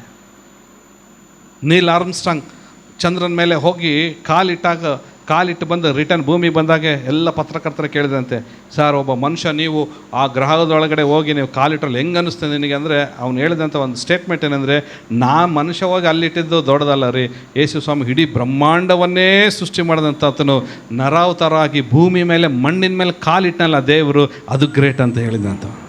ದಟ್ ಮೀನ್ಸ್ ಅಷ್ಟು 100% ತನ್ನನ್ನು ತಾನು ತಗ್ಗಿಸ್ಕೊಂಡಿದ್ದಾನೆ. ಹಾಗಾದ್ರೆ ಆ ಕ್ರಿಸ್ತನಲ್ಲಿ ನಾನು ಇದ್ದೇನೆ ಎಂಬುದಾಗಿ ಅರಿಕೆ ಮಾಡೋದಾಗಿದ್ದರೆ, ಆ ಕ್ರಿಸ್ತನ ಮನಸ್ಸು ನಮ್ಮ ಒಳಗಡೆ ಇದೆ ಅಂದರೆ ನಾವು ತಗ್ಗಿಸಲ್ಪಡ್ತಾ ಇದ್ದೀವೋ ನಮ್ಮನ್ನು ನಾವು ಆಲೋಚಿಸ್ಕೊಳ್ಬೇಕಾಗಿದೆ. ಇನ್ನು ಒಂದು ಅರ್ಹತೆ ದೇವರು ನಮಗೆ ಕೊಟ್ಟಿದ್ದಾನೆ. ಫೇತ್, ನಂಬಿಕೆಯಿಂದ ಪಶ್ಚಾತ್ತಾಪ ಪಡುತ್ತಾ ಅರಿಕೆ ಮಾಡಿ ನಾವೇನು ಮಾಡ್ತಾಯಿದ್ದೇವೆ, ಇನ್ನೊಂದು ಮೆಟ್ಲು ಯಾವುದು? ಬ್ಯಾಪ್ಟಿಸಮ್. ಅದಕ್ಕೆ ವಾಕ್ಯ ಹೇಳ್ತಿದೆ, ನಂಬಿ ದೀಕ್ಷಾ ಸ್ನಾನ ಮಾಡಿಸಿಕೊಳ್ಳುವವನು ರಕ್ಷಣೆಯನ್ನು ಹೊಂದುವನು, ನಂಬದೆ ಹೋಗುವವನು ದಂಡನೆಗೆ ಗುರಿಯಾಗುತ್ತಾನೆ ಅಂತ. ಎಷ್ಟು ಜನ ನಂಬಿ ದೀಕ್ಷಾ ಸ್ನಾನ ಮಾಡಿಸ್ಕೊಂಡಿದ್ದೀರ? ಏನಂತ ನಂಬಿದ್ದೀರಿ? ಯೇಸುವೇ ರಕ್ಷಕನೆಂಬುದಾಗಿ ಅಂಗೀಕರಿಸಿಕೊಂಡು ಕ್ರಿಸ್ತನಲ್ಲಿ ಸತ್ತು, ಕ್ರಿಸ್ತನಲ್ಲಿ ಹೂಣಲ್ಪಟ್ಟು, ಕ್ರಿಸ್ತನಲ್ಲಿ ಪುನರುತ್ಥಾನವಾಗಿದ್ದೀರಿ. ಈ ಅರ್ಹತೆ ನಮಗೆ ಬೇಕಾದ್ರೆ ದೇವರ ಆಲಯಕ್ಕೆ ಬರಲಿಕ್ಕೆ ಅದನ್ನು ದೇವರು ನಮಗೆ ಕೊಟ್ಟಿದ್ದಾನೆ. ಆಮೇನ್. ಜೋರಾಗಿ ಒಂದ್ಸರಿ ದೇವ್ರು ಕೊಟ್ಟಿದ್ದಾನೆ. ಎಲ್ಲರೆಡೆ ದೇವ್ರು ಕೊಟ್ಟಿದ್ದಾನೆ. ದೇವ್ರು ಕೊಟ್ಟಿದ್ದಾನೆ ಅಂದರೆ ನಿನ್ನ ವಿಷಯದಲ್ಲಿ, ನನ್ನ ವಿಷಯದಲ್ಲಿ ದೇವರು ನಂಬಿಗಸ್ತನಾಗಿದ್ದಾನೆ. Is a God of faithful. Amen. ಈಗ ಆ ಜವಾಬ್ದಾರಿ ನಮ್ಮ ಮೇಲಿದೆ. ನಾವು ಸಭೆಗೆ ನಂಬಿಗಸ್ತರಾಗಬೇಕಾಗಿದೆ, ನಾವು ಕ್ರಿಸ್ತನಿಗೆ ನಂಬಿಗಸ್ತರಾಗಬೇಕಾಗಿದೆ, ನಾವು ದೇವರ ವಾಕ್ಯಕ್ಕೆ ನಂಬಿಗಸ್ತರಾಗಬೇಕಾಗಿದೆ, ನಾವು ತಂದೆಯಾದ ದೇವರಿಗೆ ನಾವು ನಂಬಿಗಸ್ತರಾಗಿ ನಾವು ಜೀವಿಸಬೇಕಾಗಿದೆ. ಅದಕ್ಕೆ ದೇವ್ರ ವಾಕ್ಯ ಹೇಳ್ತಿದೆ, ಕ್ರಿಸ್ತನಲ್ಲಿದ್ದಂಥ ಮನಸ್ಸು ನಿಮ್ಮೊಳಗಡೆನೂ ಇರಲಿ. ಈ ರೀತಿಯಾಗಿ ನಾವು ಒಳಗಡೆ ಬರಬೇಕಾಗಿದೆ. ಈಗ ನೋಡ್ರಿ, ಫೌಂಡೇಶನ್ ಯಾರು? ಜೋರಾಗಿ ಯಾರು? ಹೆಡ್ ಯಾರು? ಬಾಡಿ ಯಾರು? ಡೋರ್ ಯಾರು? ವಾ. ಈಗ ನಾವು ಅದಕ್ಕೆ ಹೋಗ್ಲಿಕ್ಕೆ ಅರ್ಹತೆ 4 ಅರ್ಹತೆಗಳಿದೆ. ಯಾವ್ಯಾವುದು? ನಂಬಿಕೆ, ಪಶ್ಚಾತ್ತಾಪ, ಅರಿಕೆ ಮತ್ತು ದೀಕ್ಷಾ ಸ್ನಾನ. ಇದರ ಮೂಲಕವಾಗಿ ನಾವೇನು ಮಾಡ್ತಾಯಿದ್ದೀವಿ? ಈಗ ಈ ಬಾಗಿಲು ಒಳಗಡೆ ಈಗ ನಾವು ಒಳಗಡೆ ಬರ್ತೀವಿ. ಒಳಗಡೆ ಬಂದಿದ ತಕ್ಷಣ ಫಸ್ಟ್ ನಮಗೆ ಏನಾಗ್ತಿದೆ ಅಲ್ರಿ? The light. ನಿಮ್ಮ ಮನೆ ಒಳಗಡೆ ಬಂದಿದ ತಕ್ಷಣ ರಾತ್ರಿ ಏನಾಗ್ತೀರಿ? ಫಸ್ಟು ಕತ್ತಲದಲ್ಲೇ ಹೋಗಿ ಎದ್ದು ಬಿಡ್ತೀರಾ? ಕತ್ತಲದಲ್ಲಿ ಓಡೋಗಿ ಬೆಡ್ ಮೇಲೆ ಹಾರೆ ಧಮ್ಮನ ಬೀಳ್ತೀರಾ? ಏನು ಮಾಡ್ತೀರಾ? ಫಸ್ಟ್ ಏನು ಮಾಡ್ತೀರಾ? ಲೈಟ್. ಅದಕ್ಕೆ ದೇವ್ರ ವಾಕ್ಯ ಹೇಳ್ತಿದೆ, ಫಸ್ಟ್ ನಾವು ದೇವರು ಒಳಗಡೆ ಆಲಯಕ್ಕೆ ಬಂದಾಗ ಇಲ್ಲಿ ಆಲಯದಲ್ಲಿ ನಮಗೆ ಸಿಕ್ಕುವಂಥದ್ದೇನು? ನನ್ನ ನಂಬುವ ಒಬ್ಬನಾದರೂ ಎಲ್ಲಿರಬಾರ್ದು? ಕತ್ತಲೆಯಲ್ಲಿ ಇರಬಾರದೆಂದು ನಾನು ಬೆಳಕಾಗಿ ಲೋಕಕ್ಕೆ ಬಂದಿದ್ದೇನೆ. ನಾನು ಬೆಳಕಾಗಿ ಲೋಕಕ್ಕೆ ನಾನು ಬಂದಿದ್ದೇನೆ. ದೇವರ ಆಲಯದಲ್ಲಿ ದೇವರು ನಮಗೆ ಬೆಳಕು ಕೊಟ್ಟಿದ್ದಾರೆ. ಆಮೇನ್. ಆ ಬೆಳಕಿನ ಪ್ರಕಾಶವು ನಮ್ಮ ಮೇಲೆ ಇದೆ ರೀ. ಕ್ರಿಸ್ತನ ಬೆಳಕಿನ ಪ್ರಕಾಶವು ನಮ್ಮ ಮೇಲೆ ಇದೆ. ಕತ್ತಲೆ ಹೋಗಿದೆ, ಬೆಳಕಿನಲ್ಲಿ ನಾವು ಜೀವಿಸ್ತಾ ಇದ್ದೇವೆ. ಕತ್ತಲೆ ಜೀವಿತವನ್ನು ಬಿಟ್ಟು ಬೆಳಕಿನ ಜೀವಿತದ ಒಳಗಡೆ ಇವತ್ತು ನಾವೆಲ್ಲರೂ ಬರಲಿಕ್ಕೆ ದೇವರು ಇವತ್ತು ನಮಗೆ ಕೃಪೆ ಕೊಟ್ಟಿದ್ದಾನೆ. ದೇವರ ಆಲಯವು ಏನಾಗಿದೆ? ಕ್ರಿಸ್ತನ ಬೆಳಕಾಗಿದೆ. ಹೇಳ್ರಿ ಒಂದ್ಸರಿ, ದೇವರ ಆಲಯ ಏನಾಗಿದೆ? ದೇವರ ಆಲಯದ ಒಳಗಡೆ ಬರುವ ಪ್ರತಿ ಒಬ್ಬನು ಆ ಕ್ರಿಸ್ತನ ಬೆಳಕಿನಲ್ಲಿ ಜೀವಿಸುವವನಾಗಿದ್ದಾನೆ. ಆ ಬೆಳಕು ದೇವರ ವಾಕ್ಯವಾಗಿದೆ. ಆ ವಾಕ್ಯವೇ ದೇವರ ಬೆಳಕಾಗಿದೆ. ಆ ವಾಕ್ಯವು, ಆ ಬೆಳಕು ನಮ್ಮ ಜೀವಿತವನ್ನು ಪ್ರಕಾಶಿಸುವಂಥದ್ದಾಗಿದೆ. ಆ ಪ್ರಕಾಶಮಾನವಾದಂಥ ಬೆಳಕಿನ ಸಭೆ ಒಳಗಡೆ ಇವತ್ತು ದೇವರು ಇವತ್ತು ತಂದು ನಮ್ಮನ್ನು ನಿಲ್ಲಿಸಿದ್ದಾನೆ. ಆಮೇನ್. ಹಲ್ಲೆಲೂಯ. ಮತ್ತು ಇನ್ನೊಂದು ಹೇಳ್ತಿದೆ, ದ ವರ್ಷಿಪ್ ಅಥಾರಿಟಿ. ಒಳಗಡೆ ಬಂದಿದ ತಕ್ಷಣ ನಮಗೆ ಸಿಕ್ಕುವಂಥದ್ದು okay, the worship authority. Okay, ಅಲ್ಲಿ ವಾಕ್ಯ ಹೇಳ್ತಿದೆ, ಹೋದ್ರಿ, ಸತ್ಯ ಭಾವದಿಂದ ಆರಾಧನೆ ಮಾಡುವವರು ಆತ್ಮೀಯ ರೀತಿಯಲ್ಲಿ ಸತ್ಯಕ್ಕೆ ತಕ್ಕ ಹಾಗೆ ತಂದೆಯನ್ನು ಆರಾಧಿಸುವ ಕಾಲ ಬರುತ್ತದೆ, ಅದು ಈಗಲೇ ಬಂದಿದೆ. ತಂದೆಯು ತನ್ನನ್ನು ಆರಾಧಿಸುವವರು ಇಂಥವರೇ ಆಗಿರಬೇಕೆಂದು. ತಂದೆಯು ತನ್ನನ್ನು ಆರಾಧಿಸುವವರು, ಹಲೋ, ತಂದೆಯು ತನ್ನನ್ನು ಆರಾಧಿಸುವವರು ಇಂಥವರೇ ಆಗಿರಬೇಕೆಂಬುದಾಗಿ ದೇವರು ನಿರ್ಣಯಿಸಿದ್ದಾನ್ರಿ. ಒಂದ್ಸರಿ ಕೈಗಳನ್ನು ದೇವರಿಗೆ ಸ್ತೋತ್ರಗಳನ್ನು. ಹಲ್ಲೆಲೂಯ. ಕೈಗಳನ್ನೆತ್ತಿ ಹೇಳ್ರಿ, ಹಲ್ಲೆಲೂಯ. ದೇವ್ರೇನು ಅನ್ಕೊಂಡಲ್ಲ ಇಂಥವ್ರು ಆಗಿರಬೇಕೆಂಬುದಾಗಿ, ಅದು ನಾನಾಗಿದ್ದೇನೆ, ಅದು ನೀವಾಗಿದ್ದೀರಿ. ಹಲ್ಲೆಲೂಯ. ಮುಂದೆ ಹೇಳ್ತಿದೆ, ಇಂಥವರೇ ಆಗಿರಬೇಕೆಂದ ದೇವರು ಅಪೇಕ್ಷಿಸ್ತಾನಲ್ಲವೇ? ದೇವರು ಆತ್ಮಸ್ವರೂಪನು. ಆತನನ್ನು ಆರಾಧಿಸುವವರು ಆತ್ಮೀಯ ರೀತಿಯಲ್ಲಿ ಸತ್ಯಕ್ಕೆ ತಕ್ಕ ಹಾಗೆ ಆರಾಧಿಸಬೇಕು ಎಂದನು. ಓಕೆ, ಆತ್ಮೀಯ ರೀತಿಯಲ್ಲಿ ಸತ್ಯಕ್ಕೆ ತಕ್ಕ ಹಾಗೆ ಆತನನ್ನು ಆರಾಧಿಸಬೇಕು. ನಾವಿಲ್ಲಿ ಆರಾಧಿಸ್ತಾ ಇದ್ದೇವೆ, ಆತನ ನಾಮನ್ನು ಘನಪಡಿಸ್ತಾ ಇದ್ದೇವೆ. ಆರಾಧನೆ ಆತನ ಹೆಸರನ್ನು ಹೇಳಿ ನಾವು ಕೊಂಡಾಡ್ತಾ ಇದ್ದೇವೆ. ಆತನು ಮಾಡಿದ ಒಂದೊಂದು ಕಾರ್ಯಗಳನ್ನು ಧ್ಯಾನಿಸಿ ಧ್ಯಾನಿಸಿ ಧ್ಯಾನಿಸಿ ಕೃತಜ್ಞತಾಸ್ತುತಿಯೊಡನೆ, ಆತನಿಗೆ ಕೀರ್ತನೆಯೊಡನೆ, ಸಂಗೀತದೊಡನೆ, ವಾದ್ಯಗಳ ಒಡನೆ, ಕೈಗಳನ್ನು ತಟ್ಟುತ್ತಾ, ಸ್ವರಗಳನ್ನು ಎತ್ತುತ್ತಾ, ನಾಟ್ಯವಾಡುತ್ತಾ, ಶಬ್ದಘೋಷದಿಂದ ನಾವು ದೇವರನ್ನು ಆರಾಧಿಸ್ತಾ ಇದ್ದೇವೆ ರೀ. ಆಮೇನ್. ಎಲ್ಲೆಡೆ ನಾವು ಆರಾಧನೆ ಜನರು. ಆಮೇನ್. ಹೇಳ್ರಿ, ನಿಮ್ಮ ಪಕ್ಕದಲ್ಲಿ ನೋಡ್ರಿ, ನಾವು ಆರಾಧನೆ ಜನರು ನಾವಾಗಿದ್ದೇವೆ. ಹಲ್ಲೆಲೂಯ. ಇಂಥ ಸಭೆಗೆ ಅಪೊಸ್ತಲರ ಕಾರ್ಯಗಳಲ್ಲಿ ನಾವು ನೋಡಬೇಕಾದ್ರೆ ಅವರ ಆ ಮಾತಿಗೆ ಒಪ್ಪಿಕೊಂಡು ದೀಕ್ಷಾಸ್ನಾನ ಮಾಡಿಸಿಕೊಂಡು ಆ ಸೇರಿದಂಥ ಆ ಜನರೆಲ್ಲರೂ ಏನು ಮಾಡ್ತಾಯಿದ್ರು ಗೊತ್ತಾ? ಅವ್ರು ಹೇಳ್ತಿದೆ, ವಾಕ್ಯ ಹೇಳ್ತಿದೆ, ಅವರು ಅಪೊಸ್ತಲರ ಬೋಧನೆಯನ್ನು ಕೇಳುವುದರಲ್ಲಿಯೂ ಎಂಬುದಾಗಿ ದೇವರ ವಾಕ್ಯ ಹೇಳ್ತಿದೆ. ಒಳಗಡೆನೋ ಬಂದ್ವಿ ನಾವು, ನಂಬಿಕೆಯಿಂದ ಪಶ್ಚಾತ್ತಾಪ ಪಟ್ಟು ಅರಿಕೆ ಮಾಡಿ ದೀಕ್ಷಾಸ್ನಾನ ತಗೊಂಡು ನಾನೇ ಆ ಆಗಿದ್ದೇನೆ ಎಂಬುದಾಗಿ ಹೇಳಿದಂಥ ಒಳಗಡೆ ಬಂದಿದ್ದೇವೆ. ನಮಗೆ ಲೈಟ್, ಆತನ ಬೆಳಕು ಸಿಕ್ಕಿದೆ, ಆರಾಧನೆ ಸಿಗ್ತಿದೆ. ಈಗ ಅದ್ರ ಜೊತೆ ನಮಗೇನು ಸಿಗ್ತಾಯಿದೆ? ಅಪೊಸ್ತಲರ ಬೋಧನೆ, the teachings of the apostles and prophets. ಅಪೊಸ್ತಲರ ಬೋಧನೆ ನಮಗೆ ಸಿಗ್ತಾ ಇದೆ ಕೇಳುವುದರಲ್ಲಿ. ಮತ್ತು ಮುಂದೆ ಹೋಗಬೇಕಾದ್ರೆ ಸಹೋದರರ ಅನ್ಯೋನ್ಯತೆಯಲ್ಲಿಯೂ, ಸಾಕು, ಸಹೋದರರ ಅನ್ಯೋನ್ಯತೆ, the fellowship of brothers and sisters fellowship. ನಮಗೊಂದು ಅನ್ಯೋನ್ಯತೆ ಸಿಗ್ತಾ ಇದೆ ನಮಗಿಲ್ಲಿ. ಮುಂದೆ ಹೇಳ್ತಿದ್ದೆ ರೊಟ್ಟಿ ಮುರಿಯುವುದರಲ್ಲಿಯೂ. ಓಕೆ, ವಾಕ್ಯ ಹೇಳ್ತಿದೆ ಈ ಸಭೆ ಎಂಬ ಕ್ರಿಸ್ತನ ದೇಹದ ಒಳಗಡೆ ನಮಗೇನು ಸಿಗ್ತಾ ಇದೆ? ಪ್ರತಿ ತಿಂಗಳು ನಮಗೆ ಕರ್ತನ ಮೇಜು ನಮಗೆ ಸಿಗ್ತಾ ಇದೆ. ಆತನ ದೇಹದಲ್ಲಿ, ಆತನ ರಕ್ತದಲ್ಲಿ ಪಾಲನ್ನು ಹೊಂದುವ ಕೃಪೆಯನ್ನು ದೇವರು ಕೊಡ್ತಾ ಇದ್ದಾರೆ. ಇನ್ನೂ ಮುಂದೆ ಹೋಗಬೇಕಾದ್ರೆ ಪ್ರಾರ್ಥನೆಗಳು. We are all praying here. ನಾವಿಲ್ಲಿ ಪ್ರಾರ್ಥಿಸ್ತಾ ಇದ್ದೇವೆ. ನಾನು ಮಾತು ಹೇಳ್ತೀನಿ ನೋಡ್ರಿ, ದೇವರ ಸನ್ನಿಧಾನದಲ್ಲಿ ಶುದ್ಧವಾದ ಹೃದಯದಿಂದ, ನಿರ್ಮಲವಾದ ತುಟಿಗಳಿಂದ ಪ್ರಾರ್ಥನೆ ಮಾಡಿದಂಥ ಒಂದೊಂದು ಪ್ರಾರ್ಥನೆಗೂ ದೇವರು ಉತ್ತರ ಕೊಡುವ ದೇವರಾಗಿದ್ದಾನೆ. ಯಾಕಂದರೆ ಆ ಪ್ರಾರ್ಥನೆಯಲ್ಲಿ ಶುದ್ಧತ್ವ ಇದೆ, ನಂಬಿಕೆ ಇದೆ, ಆ ಪ್ರಾರ್ಥನೆಯಲ್ಲಿ ನಿರೀಕ್ಷೆ ಇದೆ. ಆ ಪ್ರಾರ್ಥನೆಗೆ ದೇವರು ಜಯ ಕೊಡ್ತಾನೆ ಎಂಬುವ ಭರವಸೆದಿಂದ ಮಾಡುವ ಪ್ರಾರ್ಥನೆ, ಯೇಸುವಿನ ನಾಮದಲ್ಲಿ ಆ ಪ್ರಾರ್ಥನೆ ಅಂಗೀಕರಿಸಲ್ಪಟ್ಟು ನಮಗೆ ಉತ್ತರ ಕೊಡ್ತಾ ಇದೆ. Amen, hallelujah. ಅಷ್ಟು ಮಾತ್ರವಲ್ಲದೆ ದೇವರ ಸಭೆಯಲ್ಲಿ ಆತನ ದೇಹವಾಗಿ ಒಂದೇ ಶರೀರದಲ್ಲಿ ಸಿಕ್ಕಂಥ ನಮ್ಮೆಲ್ಲರಿಗೂ ಕೂಡ ವಾಕ್ಯ ಹೇಳ್ತದೆ, ದೇವರ ಸಭೆಗೆ ದೇವರ ಭಯ ಇದ್ದಾರೆ. ಎಲ್ಲರಿಗೂ ಏನು ಉಂಟಾಯ್ತಂತೆ? ವಾಕ್ಯ ಹೇಳ್ತದೆ, ಎಲ್ಲರಿಗೂ ಭಯ ಉಂಟಾಯಿತು. ಆ ಪ್ರೀತಿಯಲ್ಲಿ ಜೀವಿಸ್ತಾ ಇರುವಂಥ ಎಲ್ಲರಿಗೂ ಏನಾಗಿದೆ ಗೊತ್ತಾ? ದ ಬಾಡಿ ಆಫ್ ಕ್ರೈಸ್ಟ್ ಅಲ್ಲಿರುವಂಥ ಎಲ್ಲರಿಗೂ ದೇವರ ಭಯ. ದೇವರ ಸಭೆಗೆ ಇರುವಂಥದ್ದು ಇನ್ನೊಂದು ಶ್ರೇಷ್ಠವಾದಂಥ ಸಂಗತಿ ಅಂದರೆ is the fear of God. ದೇವರ ಸಭೆ ಕಲಿಸುವಂಥದ್ದು ದೇವರ ಭಯವನ್ನು ಕಲಿಸ್ತಾ ಇದ್ದಾರೆ. ಮುಂದೆ ಹೇಳ್ತಿದೆ, ಮತ್ತು ಅನೇಕ ಅದ್ಭುತ ಕಾರ್ಯಗಳು, ಸೂಚಕ ಕಾರ್ಯಗಳು ಅಪೊಸ್ತಲರ ಕೈಯಿಂದ ನಡೆದವು. ನಂಬಿದವರೆಲ್ಲರೂ ಒಗ್ಗಟ್ಟಾಗಿ, ಎಲ್ಲರೂ ಹೇಳ್ರಿ ಒಗ್ಗಟ್ಟಾಗಿ, ಒಗ್ಗಟ್ಟಾಗಿ. ನೀವು ಕೈ ಹಿಡ್ಕೊಂಡ್ರೆ ಒಗ್ಗಟ್ಟಾಗಿ ತಮ್ಮದೆಲ್ಲವನ್ನು ಏನು ಮಾಡ್ತಿದ್ರಂತೆ? ಅವರು ಹುದುವಾಗಿ ಅನುಭೋಗಿಸುತ್ತಾ ತಮ್ಮ ತಮ್ಮ ಚರ ಸ್ಥಿರ ಸ್ವತ್ತುಗಳನ್ನು ಮಾರಿ ಬಂದ. ಅಂದರೆ ಕೊಡುವ ಮನಸ್ಸಿರಬೇಕು. ಅವತ್ತು ಆ ಸ್ತ್ರೀಗೆ ಕೊಡುವ ಮನಸ್ಸಿತ್ತು. ಬಂದು ಏನು ಮಾಡಿದ್ಲು? ಅದು ಓಡ್ತು ಸ್ವಾಮಿ ಪಾದ ಮೇಲೆ ಹಾಕ್ಬಿಟ್ಲು. ಅವ್ರದ್ದು ತನ್ನ ತಲೆ ಕೂದಲಿಂದ ಒರೆಸಿದ್ಲು. ಕೊಡುವ ಮನಸ್ಸಿರಬೇಕು. ಜಕ್ಕಾಯನೇ ಹೇಳ್ತಾನೆ, ಸ್ವಾಮಿ ನಾನು ಅನ್ಯಾಯವಾಗಿ ತೆಗೆದುಕೊಂಡಿದ್ದನ್ನು ಏನು ಮಾಡ್ತೀನಿ? 4 ವರ್ಷ ಹಿಂದೆ ಕೊಟ್ಬಿಡ್ತೀನಿ. ನನ್ನ ಆಸ್ತಿನೆಲ್ಲ ಮಾರಿ ಅರ್ಧ ಬಡವ್ರಿಗೆಲ್ಲರಿಗದ. ಕೊಡುವ ಮನಸ್ಸಿರಬೇಕು ನಮಗೆ. ಅಪೊಸ್ತಲರು ಕೂಡ ಹಾಗೆ ಮಾಡಿದ್ರು. ಅವ್ರು ಏನು ಮಾಡಿದ್ರಂತೆ? ಅವನ್ನೆಲ್ಲವನ್ನು ಮಾರಿ ಬಂದ ಹಣವನ್ನು ಎಲ್ಲರಿಗೂ ಅವರವರ ಅಗತ್ಯವಿದ್ದ ಹಾಗೆ ಹಂಚಿಕೊಳ್ಳುತ್ತಾ ಇದ್ದರು. ಅವರು ದಿನಾಲು ಏಕ ಮನಸ್ಸಿನಿಂದ ದೇವರ ಆಲಯದಲ್ಲಿ ಅವ್ರು ಏನು ಮಾಡ್ತಾರೆ? ಕೂಡಿ ಮನೆಗಳಲ್ಲಿ ರೊಟ್ಟಿ ಮುರಿದು ಉಲ್ಲಾಸದಿಂದಲೂ ಸರಳ ಹೃದಯದಲ್ಲೂ ಊಟ ಮಾಡುತ್ತಾ ಇದ್ದರು. ದೇವರನ್ನು ಕೊಂಡಾಡುವವರಾಗಿಯೂ ಜನರೆಲ್ಲರ ದಯವನ್ನು ಹೊಂದುವವರಾಗಿಯೂ ಇದ್ದರು. ಕರ್ತನ ರಕ್ಷಣೆಯ ಮಾರ್ಗದಲ್ಲಿರೋ ದಿನಾಲು ಅವರ ಮಂಡಳಿಗೆ ಸೇರಿಸುತ್ತಾ ಇದ್ದನು. ಆಮೇನ್. ಈ ರೀತಿಯಾಗಿರುವಂಥ ಸಭೆ ಒಳಗಡೆ ದಿನಾಲು ದೇವ ಜನರು ಆ್ಯಡ್ ಆಗ್ತಾ ಹೋಗ್ತಾರೆ. ಯಾರು ಸೇರಿಸೋದು? ದೇವರಗಡೆ ಸೇರಿಸೋದು ಯಾರು? It's god. ಕರ್ತನ್ ತಾನೇ ಅವರನ್ನೆಲ್ಲರನ್ನು ಅವರ ಮಂಡಳಿಗೆ ಸೇರಿಸುತ್ತಾ ಇದ್ದಾನೆ ಎಂಬುದಾಗಿ. ಹಾಗಾದರೆ ಸಭೆಯನ್ನು ಕಟ್ಟಬೇಕಾದ್ರೆ ಆ ಸಭೆಗೆ ಎಲ್ಲ ಜಾತಿ, ಜನ, ಕುಲ, ಭಾಷೆ, ಪ್ರಜೆ, ಜನಾಂಗಗಳು ಬರಬೇಕಾದ್ರೆ ನಮ್ಮೆಲ್ಲರ ಕೈ ಜೋಡಿಸುವಿಕೆ is important. Look at there. ಎಲ್ಲರೂ ಕ್ರಿಸ್ತನ ದೇಹವನ್ನು ಕಟ್ಟುವ ವಿಷಯದಲ್ಲಿ ಎಲ್ಲರ ಕೈ ಜೋಡಿಸ್ಬೇಕ್ರಿ. ಎಲ್ಲರ ಕೈ ಜೋಡಿಸ್ಬೇಕು. ಎಲ್ಲ ಕಲರು ಎಲ್ಲ ಇದೆ ನೋಡ್ರಿ. ಬಡವರು ಕೈ ಐತಿ, ವಾಚು, ಉಂಗುರ ಹಾಕೊಂಡಿರೋ, ಬ್ರಾಸ್ಲೆಟ್ ಹಾಕೊಂಡಿರೋ ಎಲ್ಲರದ್ದು ಕೈ ಐತಿ, ಎಲ್ಲರದು. Okay, for as in one body we have many members and the members do not all have the same function but so we though many are one body in Christ and individually member one of other. ಇಲ್ಲಿ ವಾಕ್ಯ ಹೇಳ್ತದೆ, one body in Christ.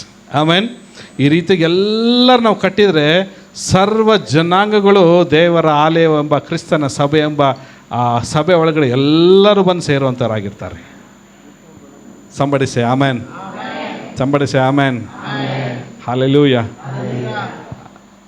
ಎಲ್ಲರೂ ಎಷ್ಟು ಜನ ನೋಡ್ತೀರಾ ಈ ರೀತಿಯ ಕಾಣ್ಬೇಕು ನಾವಂತ. ಇಲ್ಲಿ ನೋಡ್ರಿ, ನೀವೆಲ್ಲರೂ ಹಂಗೆ ಕಾಣ್ತಾ ಇದ್ದೀರಿ ನನಗೆ, ಎಲ್ಲ ಕಲರ್ಫುಲ್ ಆಗಿ ಎಲ್ಲರೂ ಇದ್ದಾರೆ ನೋಡ್ರಿ. ಸಭೆ ಒಳಗಡೆ, ಚರ್ಚ್ ಒಳಗಡೆ ದೇವರು ಎಲ್ಲರನ್ನೂ ಒಂದು ಸ್ಥಾನವನ್ನು ದೇವ್ರು ಕೊಟ್ಟಿದ್ದಾನೆ. ಇಂಥ ಸಭೆಗೆ ಎಲ್ಲರೂ ರಾಪ್ಚರ್ ಆಗ್ತದೆ ಹೇಳ್ರಿ. ಇಂಥ ಚರ್ಚಿಗೆ ಏನಾಗ್ತದೆ? ಅಂದರೆ ಎತ್ತಲ್ಪಡ್ತದೆ. ಸಭೆ ಏನಾಗ್ತದೆ? ಎತ್ತಲ್ಪಡುವಂಥದ್ದಾಗಿದೆ. ಒಂದು ಟೈಮ್ ಬರ್ತದೆ, ಕ್ರಿಸ್ತನ ಬರುವಾಗ ಎಲ್ಲರೂ ನಾವೇನಾಗ್ತೀವಿ? ಎತ್ತಲ್ಪಡ್ತೀವಿ ರೀ. ಎಲ್ಲರೂ ಎತ್ತಲ್ಪಟ್ಟು ದೇವ್ರ ರಾಜ್ಯಕ್ಕೆ ನಾವು ಸೇರುವಂತಾರೆ. ಯಾವಾಗ ನಾವು ಒನ್ ಬಾಡಿ ಆಗಿದ್ದಾಗ ಮಾತ್ರ, ಎಲ್ಲರೂ ನಾವು ಕೈ ಜೋಡಿಸಿದಾಗ ಮಾತ್ರ ಕ್ರಿಸ್ತನ ದೇಹವೆಂಬ ಆತನ ಸಭೆಯನ್ನು ನಾವು ಯಾವಾಗ ಕಟ್ತೇವೋ ಆ ಸಭೆಗೋಸ್ಕರ ಕ್ರಿಸ್ತನ ಬರುವಾಗ ನಾವೆಲ್ಲರೂ ಎತ್ತಲ್ಪಡ್ತೇವೆ. ಆಮೇನ್, ಆಮೇನ್. ಹಾಗಾದರೆ ಎಂಥ ಸಭೆನ ನೀವು ಹುಡುಕ್ಬೇಕಂದ್ರೆ ಇಲ್ಲಿ ವಾಕ್ಯ ಹೇಳ್ತೇವೆ ನೋಡ್ರಿ, don't look for church that makes you comfortable. ವಾ, ಅದರ ಅರ್ಥ ಏನು ಹೇಳ್ರಿ? ಕಂಫರ್ಟಬಲ್. ನನಗೆ ಈ ಚರ್ಚ್ ಸರಿಯಿಲ್ಲ, ಅಲ್ಲೋದ್ರೆ ನಾನು ಚೆನ್ನಾಗಿರ್ತೀನಿ, ಅಲ್ಲಿ ಯಾರೂ ನನಗೆ ಕೇಳೋದಿಲ್ಲ, ಏನು ನನಗೆ ಖಂಡಿಸೋದಿಲ್ಲ, ಆರಾಮ್ಸೆ ನನ್ನನ್ನು ಯಾವಾಗಲೂ ನನ್ನ ಹೆಸರು ಹೇಳಿ ಯಾವಾಗಲೂ ನನ್ನನ್ನು ಪ್ರೈಸ್ ಮಾಡ್ತಾರೆ, ನನ್ನ ಕೊಂಡಾಡ್ತಾರೆ. ಆ ಚರ್ಚಲ್ಲಿ ನಾನು ಸೂಪರ್ ಆಗಿದ್ದೀನಿ, ನಾನು ಯಾವಾಗಲೂ ನನ್ನ ಹೆಸರು ಹೇಳ್ತಾ ಇರ್ತಾರೆ ಆ ಪಾಸ್ಟರ್, ನನ್ನ ಹೆಸರು. ಕಂಫರ್ಟಬಲ್ ಆಗಿದ್ದೀನಿ, ನಾನು ಏನು ಬೇಕಾದರೂ ಮಾಡಿದ್ರೂ ಪಾಸ್ಟ್ರು ಕೇಳೋದಿಲ್ಲ, ಚರ್ಚ್ನವರು ಕೇಳೋದಿಲ್ಲ, ನಾನು ಇಷ್ಟ ಬಂದಾಗ ನಾನು ಜೀವಿಸ್ತೇನೆ, ಆದರೂ ಚರ್ಚಿಗೆ ಬರ್ತೀನಿ ನಾನು. ಅದಕ್ಕೆ ವಾಕ್ಯ ಹೇಳ್ತಿದ್ದೆ, ಡೋಂಟ್ ಲುಕ್ ಅಂಥ ಸಭೆನ ನೀವು ನೋಡಬೇಡ್ರಿ, but look for a church that points you to Jesus. ಯೇಸುವನ್ನು ತೋರಿಸುವಂಥ ಸಭೆಗೆ ನೀನು ಹೋಗು. ನೀನು ಕಂಫರ್ಟ್ ಆಗಿರುವಂಥ ಸಭೆಗೆ ನೀನು ಹೋಗಬೇಡ, ಯೇಸುವನ್ನು ತೋರಿಸುವಂಥ ಸಭೆ. ಎಲ್ಲರೂ ಹೇಳ್ರಿ ಆಮೆನ್. ನಿಮಗಿದು ಕಂಫರ್ಟಬಲ್ ಚರ್ಚಾ ಅಥವಾ ಯೇಸುವನ್ನು ನೋಡುವ ಚರ್ಚಾ ಇದು? Yes, every Sunday I show you Jesus Christ. ಯೇಸು ಸ್ವಾಮಿ ನಾನು ನಿಮಗೆ ತೋರಿಸ್ತಾ ಇದ್ದೇನೆ, ಆ ಕ್ರಿಸ್ತನಲ್ಲಿರುವಂಥ ಉಪದೇಶವನ್ನು ನಾನು ತೋರಿಸ್ತಾ ಇದ್ದೇನೆ, ಕ್ರಿಸ್ತನ ಎಚ್ಚರಿಕೆಯನ್ನು ತೋರಿಸ್ತಾ ಇದ್ದೇನೆ, ಕ್ರಿಸ್ತನ ಖಂಡಿಸುವಿಕೆ ನಾನು ತೋರಿಸ್ತಾ ಇದ್ದೇನೆ. ಇನ್ನು ಮುಂದೆ ಹೇಳ್ತಿದೆ, ಏನು ಹೇಳ್ತಿದೆ? Convicts you of sin and leads you to cross where Jesus paid for your salvation. ನಮ್ಮ ರಕ್ಷಣೆಗೋಸ್ಕರ ಸ್ವಾಮಿ ಬೆಲೆಯನ್ನು ಕಟ್ಟಿದಂಥ, ಆಮೇಲೆ ಹೇಳ್ತಿದೆ, ಮತ್ತು ನಮ್ಮ ಪಾಪಗಳಿಗೋಸ್ಕರ ಆತನ ಬೆಲೆ ಕಟ್ಟಿದಂಥ, ನಮ್ಮ ರಕ್ಷಣೆ ಸಿದ್ಧಾಂತವನ್ನು ನಮಗೆ ಸ್ಥಾಪಿಸಿಕೊಟ್ಟಂಥ ಸಭೆ ಒಳಗಡೆ ನೀವು ಹೋಗ್ರಿ ಎಂದಾಗ ದೇವರು ವಾಕ್ಯ ಹೇಳ್ತಿದೆ. Somebody say amen. May the Lord Jesus bless you to all. ದೇವರು ನಿಮ್ಮನ್ನೆಲ್ಲರನ್ನು ಆಶೀರ್ವದಿಸಲಿ. ಎಷ್ಟು ಜನ ಹೇಳ್ತೀರಾ ನಾನು ರ್ಯಾಪ್ಚರ್ ಆಗಬೇಕೆಂಬುದಾಗಿ? ಸಭೆ ರ್ಯಾಪ್ಚರ್ ಆಗಬೇಕಂದ್ರೆ ಎಷ್ಟು ಜನ ಬಯಸ್ತೀರಾ? ಹಾಗಾದರೆ ನಾವೆಲ್ಲರೂ ಕೈ ಜೋಡಿಸುವ ಜವಾಬ್ದಾರಿಗಳವರಾಗಿದ್ದೇವೆ. ಆತನ ದೇಹದಲ್ಲಿ ನಮಗೆಲ್ಲರಿಗೂ ದೇವರು ಒಂದು ಸ್ಥಾನಮಾನವನ್ನು ದೇವರು ನಮಗೆ ಅನುಗ್ರಹಿಸಿಕೊಟ್ಟಿದ್ದಾನೆ. Hallelujah, hallelujah.